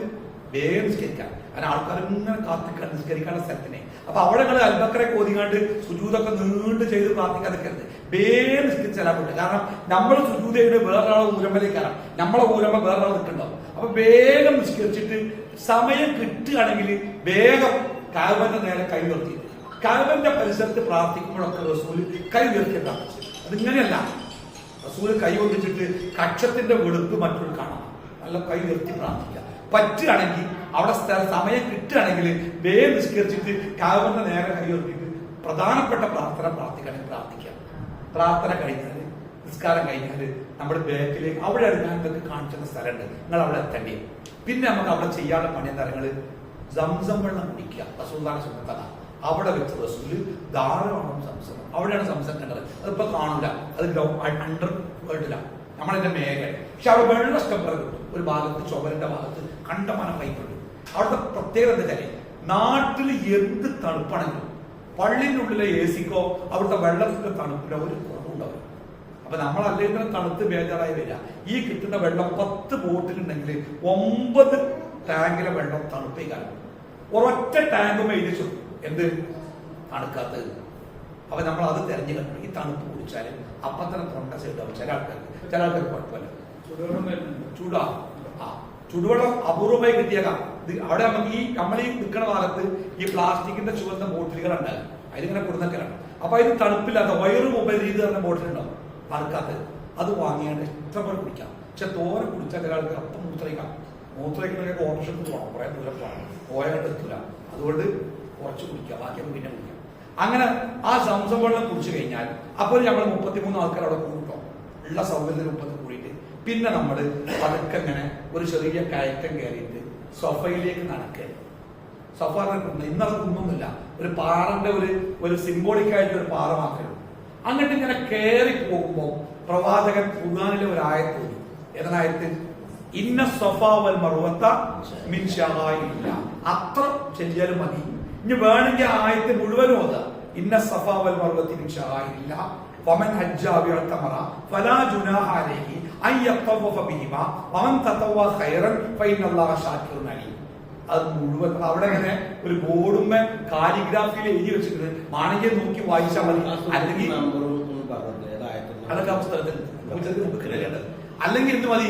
ഇന്ന സഫാ വൽ മർവത മിൻ ശഅഇരില്ലാ എന്ന് മാത്രം പറഞ്ഞാലും മതി. പിന്നെ നമ്മളൊപ്പം ഉണ്ടാവും. ഇൻഷാ അല്ലാഹ് ഞാൻ പറഞ്ഞുതരും, നിങ്ങളത് പറഞ്ഞ് ആ ആയത്ത് മനസ്സിലാക്കിയാൽ മതി. അത് ചൊല്ലിയിട്ട് നമ്മൾ പതുക്കെ ഒരു കയറ്റം പോലെ ഇങ്ങനെ കയറി ഇങ്ങനെ സഫന്റെ അടുത്ത് ചെയ്യും. അങ്ങനെ സഫന്റെ അടുത്തേക്ക് ചെന്നാല് അവിടെ ഒരു സുന്നത്ത് എന്താ പറയുക, സഫന്റെ അടുത്തെത്തിയാല് അവിടുന്ന് കഅബയെ കാണുന്ന രൂപത്തിൽ കഅബന്റെ ഭാഗത്തേക്ക് തിരിഞ്ഞു നിൽക്കുക.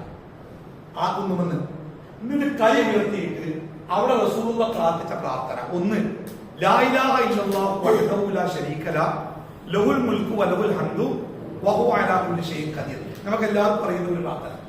രണ്ടാമത്തെ ഒന്ന്, ലാ ഇലാഹ ഇല്ലല്ലാഹു അൻജസ വഅദഹു വനസറ അബ്ദഹു വഹസമൽ അഹ്സാബ വഹദഹു. ആ ബുക്കിലുള്ള പ്രാർത്ഥന അറിയെങ്കിൽ ചെല്ലാം.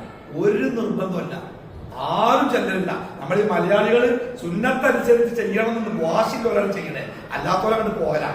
നമുക്ക് സമയം കിട്ടുമെങ്കിൽ ആ പ്രാർത്ഥന ചെല്ലാം. അത് ആ ബുക്കിലുണ്ട്, വേണേ കാണാതെ പഠിക്കാം, ഇല്ലെങ്കിൽ നോക്കിയിട്ട് ചെല്ലാം, ഇനി ചെല്ലിയിട്ടില്ലെങ്കിൽ കുഴപ്പമില്ല. പിന്നെ അവിടെ വെച്ച് നമുക്ക് നമ്മുടെ ദുന്യാവിനും നമ്മുടെ പരലോകത്തിനും നമ്മുടെ കുട്ടിയെക്കും കുടുംബത്തിനും ഒക്കെ എന്തൊക്കെ പ്രാർത്ഥിക്കണ്ടോ അതൊക്കെ പ്രാർത്ഥിക്കണം.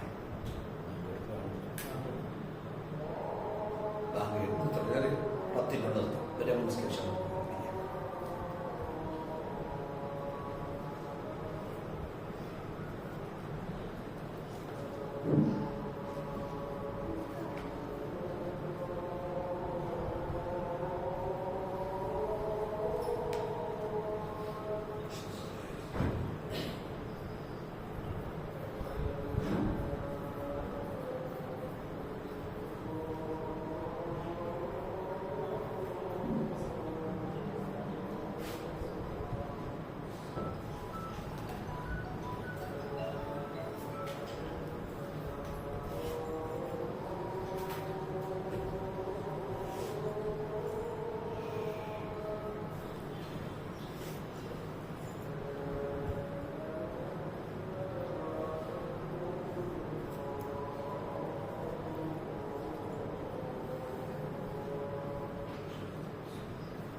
അപ്പോഴേ നമ്മൾ നേരെ സഫയിലെത്തി, സഫയിൽ പ്രാർത്ഥിച്ചിട്ട് നമ്മൾ നേരെ സഫയിൽ നിന്ന് നേരെ നോക്കിയാൽ ഒരു 400 ചില്ലാനം മീറ്റർ അപ്പുറത്ത്, 1/2 കിലോമീറ്റർ ഇല്ല, നേരെ അപ്പുറത്ത് എന്ത് കാണാം?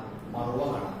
ബിൽഡിങ്ങിന്റെ ഉള്ളിലാണ് നടക്കാതെ വഴി, ഇതേപോലത്തെ വഴിയാണ്, നല്ല വിശാലമായ എയർ കണ്ടീഷൻ വഴി. ആ വഴി കൂടെ നമ്മൾ സഫയിൽ നിന്ന് മറുവയിലേക്ക് നടക്കുമ്പോ കുറച്ചൊരു 20 മീറ്റർ മുന്നോട്ട് പോയാല് മേലെ ഇങ്ങനെ പച്ച ലയിച്ചിട്ടൊരു ഭാഗം കാണാം. അവിടെ എത്തുമ്പോൾ പുരുഷന്മാർ ഓടണം, സ്ത്രീകൾ ഓടണ്ട. കാരണം പണ്ട് ഹാജറ ബീവി ഇസ്മായിലിനും വേണ്ടി ഓടിയ സ്ഥലമാണ്. നിങ്ങൾക്കും വേണ്ടി ഹാജറ ബീവി ഓടിക്കുന്നത്, ഞങ്ങൾ ആണുങ്ങൾക്കും വേണ്ടി ഇബ്രാഹിം നബി ഓടാത്തോട്ടെ, ഞങ്ങൾക്ക് ഓട്ടം വെച്ചത് ഞങ്ങൾ ഓടണം, നിങ്ങൾ ഓടണ്ട. അപ്പൊ ഞങ്ങൾ വലുത് ഓടും. അങ്ങനെ ഓടിയിട്ട് നമ്മൾ എന്ത് ചെയ്യും? പിന്നെ നടന്നിട്ട് മറുവയിലേക്ക് എത്തും. ഈ സഫയിലേക്ക് കയറിയതുപോലെ മറുവയിലേക്ക് കയറ്റാം. ആ കയറ്റം കയറുമ്പോൾ നേരത്തെ ഓടി ആയിട്ട് അവിടെ ഓടുക, ഏത് ഇന്ന സഫാവൻ മറുവ. അങ്ങനെ സഫയിൽ നിന്ന് നടന്ന് മറുവയിലെത്തുമ്പോൾ ഒന്നായി. ആ മറുവയിൽ വെച്ച് നമ്മൾ എന്ത് ചെയ്യാം? സഫയിൽ വെച്ച് പ്രാർത്ഥിച്ച പോലെ നമുക്ക് എന്ത് ചെയ്യാം? മറുവയിൽ നിന്നും ചെടികൾ പ്രാർത്ഥിക്കാം. എന്നിട്ട് നമ്മൾ നേരെ മറുവയിൽ നിന്ന് വീണ്ടും സഫയിലേക്ക് നടക്കും. അങ്ങനെ സഫയിലേക്ക് നടന്നിങ്ങനെ വരുമ്പോൾ കയറ്റത്തിലെത്തുമ്പോൾ ഈ ആയത്ത് പിന്നെ പോകും. അതിന്റെ മേലെ കയറി ഈ പ്രാർത്ഥന പിന്നെയും പ്രാർത്ഥിക്കും. അപ്പൊ എത്ര എണ്ണായിട്ട് സായി? 2 എണ്ണായി. അങ്ങോട്ട് പോയ 1, അവിടെ ഇങ്ങോട്ട് പോകുന്ന 2. വീണ്ടും കൊണ്ട് അങ്ങോട്ട് ആദ്യം ചെയ്തതുപോലെ തന്നെ ആ ചെല്ലികളൊക്കെ പറഞ്ഞുകൊണ്ടല്ലേ വീണ്ടും അങ്ങോട്ട് പോകുക. എത്രാമത്തേത്? 3ാമത്തേത്. അവിടെ എത്തുമ്പോൾ 3ആയി. തിരിച്ചിങ്ങോട്ടാണ് വന്ന് ഇവിടെ എത്രയായി? 4ആയി. വീണ്ടും അങ്ങോട്ട് പോയി 5ആയി. അവിടെ ഇങ്ങോട്ടാണ് പോകുന്നത് 6ആയി. അപ്പൊ 6ലേക്ക് നിൽക്കണേ സഫിയ നിൽക്കണേ. ആ സഫയിൽ നിന്ന് വീണ്ടും നമ്മൾ മറുവയിലേക്ക് നടക്കുക. മറുവയിലെത്തുമ്പോൾ എത്രയായി? 7ആയി. ഇതാണ് 7 സായി. ചില സാധുക്കൾ തരാം ഒരു റൗണ്ട് പോയിട്ട് 1 നിന്ന്. അപ്പൊ ഒരുപാട് നടക്കണ്ടേ? അത് വേണ്ട. ഒരു ഭാഗത്ത് നിന്ന് ഒരു സൈഡ് എത്തിയ 1ആണ്, ആ സൈഡിൽ നിന്ന് ഇവിടെ എത്തിയ 2ആയി. അപ്പൊ ഇത് സഫ, അത് മറുവയാണെങ്കിൽ സഫയിൽ പുറപ്പെട്ട് മറുവയിലെത്തി 1, മറുവയിൽ പുറപ്പെട്ട് സഫയിലെത്തി 2, സഫയിൽ പുറപ്പെട്ട് മറുവയിലെത്തി 3, മറുവയിൽ പുറപ്പെട്ട് സഫയിലെത്തി 4, സഫയിൽ പുറപ്പെട്ട് മറുവയിലെത്തി 5, മറുവയിൽ നിന്ന് സഫയിലെത്തി 6 ആയി. വീണ്ടും സഫയിൽ നിന്ന് മറുപടിയിലെത്തി അവന്റെ 7. ഈ 7 ആയാലും സഴി കഴിഞ്ഞു, ഹജ്ജിന്റെ കർമ്മങ്ങൾ കഴിഞ്ഞു. പിന്നെ നമുക്ക് ഇഹ്റാമിൽ നിന്ന് പുറത്ത് കിടക്കണം. ഈ ഡ്രസ്സൊക്കെ മാറണ്ടേ, ഉപ്പായപ്പെടണ്ടേ? അതിനെന്ത് വേണം? ഇഹ്റാമിൽ നിന്ന് പുറത്ത് കിടക്കണമെങ്കിലുള്ള മാർഗതലങ്ങള് മുടി എടുക്കുക എന്നാണ്. പുരുഷൻ അവന്റെ തലയിലെ മുടി മുഴുവൻ വെട്ടുകയോ അല്ലെങ്കിൽ വടിക്കുകയോ ചെയ്യാം. രണ്ടും ആവാം. വെട്ടുക, വടിക്കുക. വടിച്ചാൽ തോന്നെ കൂലിണ്ട്, വെട്ടുകയാണെങ്കിൽ വെട്ടു. ചില ആൾക്കാര് കുറുക്കുമാർ ഇവിടെ മുടി കിട്ടും, അത് അവിടെ പോയ കാണാം. അതൊന്നും പാടില്ല. മുടി വെട്ടുമ്പോൾ തല മുഴുവൻ വടിക്കണം, മുടി വടിക്കുമ്പോഴും തല മുഴുവൻ വടിക്കണം. 10,000 തല കിട്ടും. ഈ 19,000 കിട്ടുമ്പോ ഉമ്രക്ക് പോയി ചില ആൾക്കാര് അത് ഇങ്ങനെ വെട്ടി കഴിച്ചായി വരും. പുരുഷന്മാർ. സ്ത്രീകളോ ഒരു ശരിക്കും മുടി ഇങ്ങനെ കൂട്ടി പിടിച്ചിട്ട് ആ മുടിന്റെ പിൻഭാഗം ഇങ്ങനെ ഒരു വെള്ളത്തിന്റെ എത്ര വലുപ്പത്തില് എന്റെ ലാസ്റ്റ് ഇങ്ങനെ വെട്ടിക്കാണ്ട് ആ വേസ്റ്റ് അത് അവിടെ തന്നെ വെട്ടണമെന്നില്ല. കാരണം അന്യ പുരുഷന്മാരൊക്കെ ഉണ്ടാവും. നല്ല എന്താ പറയുക, റൂമിൽ പോയിട്ട് എന്ത് ചെയ്യാം, വെട്ടുക. പുരുഷന്മാർക്ക് അവിടെ വാക്ക് ഷോപ്പുണ്ട്. ഇപ്പൊ അവിടെ താരാജിയാദ് എന്ന ഹോട്ടലിൽ തന്നെ അതിന്റെ തൊട്ട് മുമ്പിൽ മലയാളികളുടെ വാക്ക് ഷോപ്പുണ്ട്. നമ്മള് മറ്റൊക്കെ പാകിസ്ഥാനി ബംഗാളുകൾ ഇവിടെ വർത്തമാനം ഇവിടെ വെട്ടുക. ഇത് മലയാളികളാവുമ്പോൾ നമുക്കവിടെ പറഞ്ഞ് നമ്മൾ സ്ഥലത്തോടെ വെട്ടിക്കാം. അതുപോലെ അവിടെ ഒന്ന് ചെയ്യാം. ഇല്ലെങ്കിൽ പോരിന് വൈകി കണ്ടമാനം ബംഗാളികളെ കുറിച്ചുള്ളൂ. അത്രയേറെ ചെറിയ ആവശ്യം. പക്ഷെ ബംഗാളി ഭാഷ അറിയെങ്കിൽ 8 റിയാല്, 7 റിയാല്, 5 റിയാല്, ഒരു 3 ആൾക്കാർക്ക് ഒപ്പുണ്ടെങ്കിൽ 15 റിയാല് തരാൻ കൊണ്ടു 5 റിയാൽ കൊടുത്താൽ മതി. പിന്നെ കണ്ട 10 റിയാൽ കൊണ്ട് കൊടുക്കുക. സ്ത്രീകൾക്ക് പിന്നെ കത്രിക എല്ലാവരുടെ കയ്യിലൊന്നും വേണ്ട. ചില ആൾക്കാരുടെ കയ്യിലുണ്ടെങ്കിൽ റൂം പോയിട്ട് എന്ത് ചെയ്യാം, അത് മുടിയുടെ ഭാഗം വെട്ടിയിട്ട് ആ വേസ്റ്റിലില്ല. അതോടുകൂടി എന്ത് കഴിഞ്ഞു, ഉംറ കഴിഞ്ഞു. നമ്മുടെ ഇഹ്റാമിൽ നിന്ന് സ്വതന്ത്രരായി.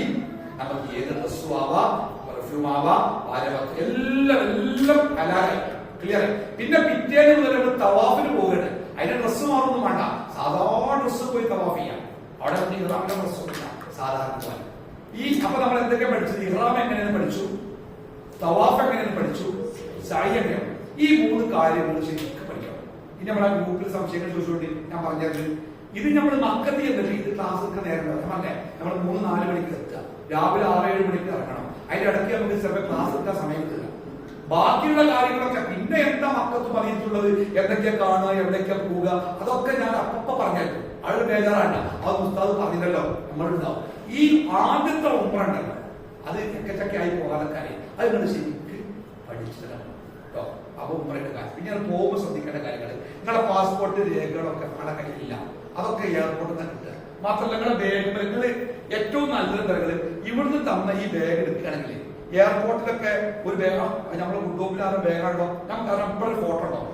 ഇതിലൊരു ഫോട്ടോ തരും, ഈ ബാഗിനും ഇതിലൊരു ഫോട്ടോ ഉണ്ടാവും. നിങ്ങളുടെ ഫോട്ടോ അഡ്രസ് ഒക്കെ അവിടെ മക്കത്തെ ഹോട്ടലൊക്കെ ഉണ്ട്. അപ്പൊ അഥവാ ഇത് എവിടെയെങ്കിലും നഷ്ടപ്പെട്ടാലും നമ്മുടെ ഹോട്ടലിൽ എത്തും.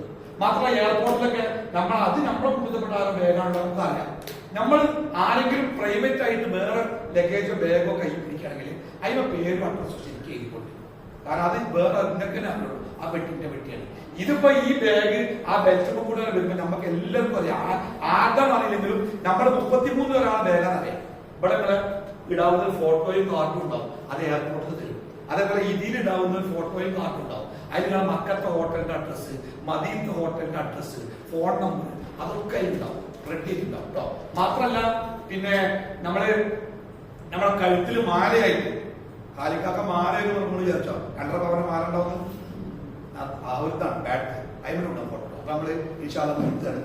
അപ്പൊ ഈ കാര്യങ്ങളൊക്കെ ശ്രദ്ധിക്കുക. അപ്പൊ നിങ്ങൾ എയർപോർട്ടിൽ വരുമ്പോഴേ 6 മണിയാകാൻ കാത്തിക്കരുത്. അപ്പൊ ബേജാറിൽ ഉള്ളിൽ കേരളത്തിൽ പാടെ വിതരണം ചെയ്യണം, അതൊക്കെ വേഗം ഇടണം, ഒക്കെ പണിയേക്കാൻ. ഇവിടെ 5 മണിക്ക് എത്തിയവരുണ്ടാവും. നമുക്ക് സ്വസ്ഥമായിട്ട് കാര്യങ്ങൾ ചെയ്ത് സമാധാനത്തോടെ ഉള്ളിൽ കയറാൻ പറ്റും. അപ്പൊ ഇപ്പൊ എന്തൊക്കെ ഈ ബാഗൊക്കെ ഇപ്പൊ വാങ്ങിപ്പോട്ടെ മാലിന്യ നിസ്കരിച്ച് വന്നാൽ മതിയോ? അപ്പൊ നിസ്കരിക്കുന്ന ആൾക്കാർ മാലിന്യ നിസ്കരിച്ച് വന്നോളി. അല്ല നിസ്കരിക്കാതെ പോകേണ്ട ആൾക്കാരാണെങ്കിൽ നിങ്ങൾ സാധനങ്ങളൊക്കെ വാങ്ങി പോകട്ടോ. സ്ത്രീകൾക്ക് ഈ വലിയ ബാഗ് ഉണ്ടാവും, ഈ ചെറിയ ബാഗ് ഉണ്ടാവും, ഈ പുറത്തുള്ള ബാഗ് ഉണ്ടാവും, അതേപോലെ ഈ തട്ടുണ്ടാവും. പുരുഷന്മാരെ സംബന്ധിച്ച് ഈ ബാഗ് ഉണ്ടാവും,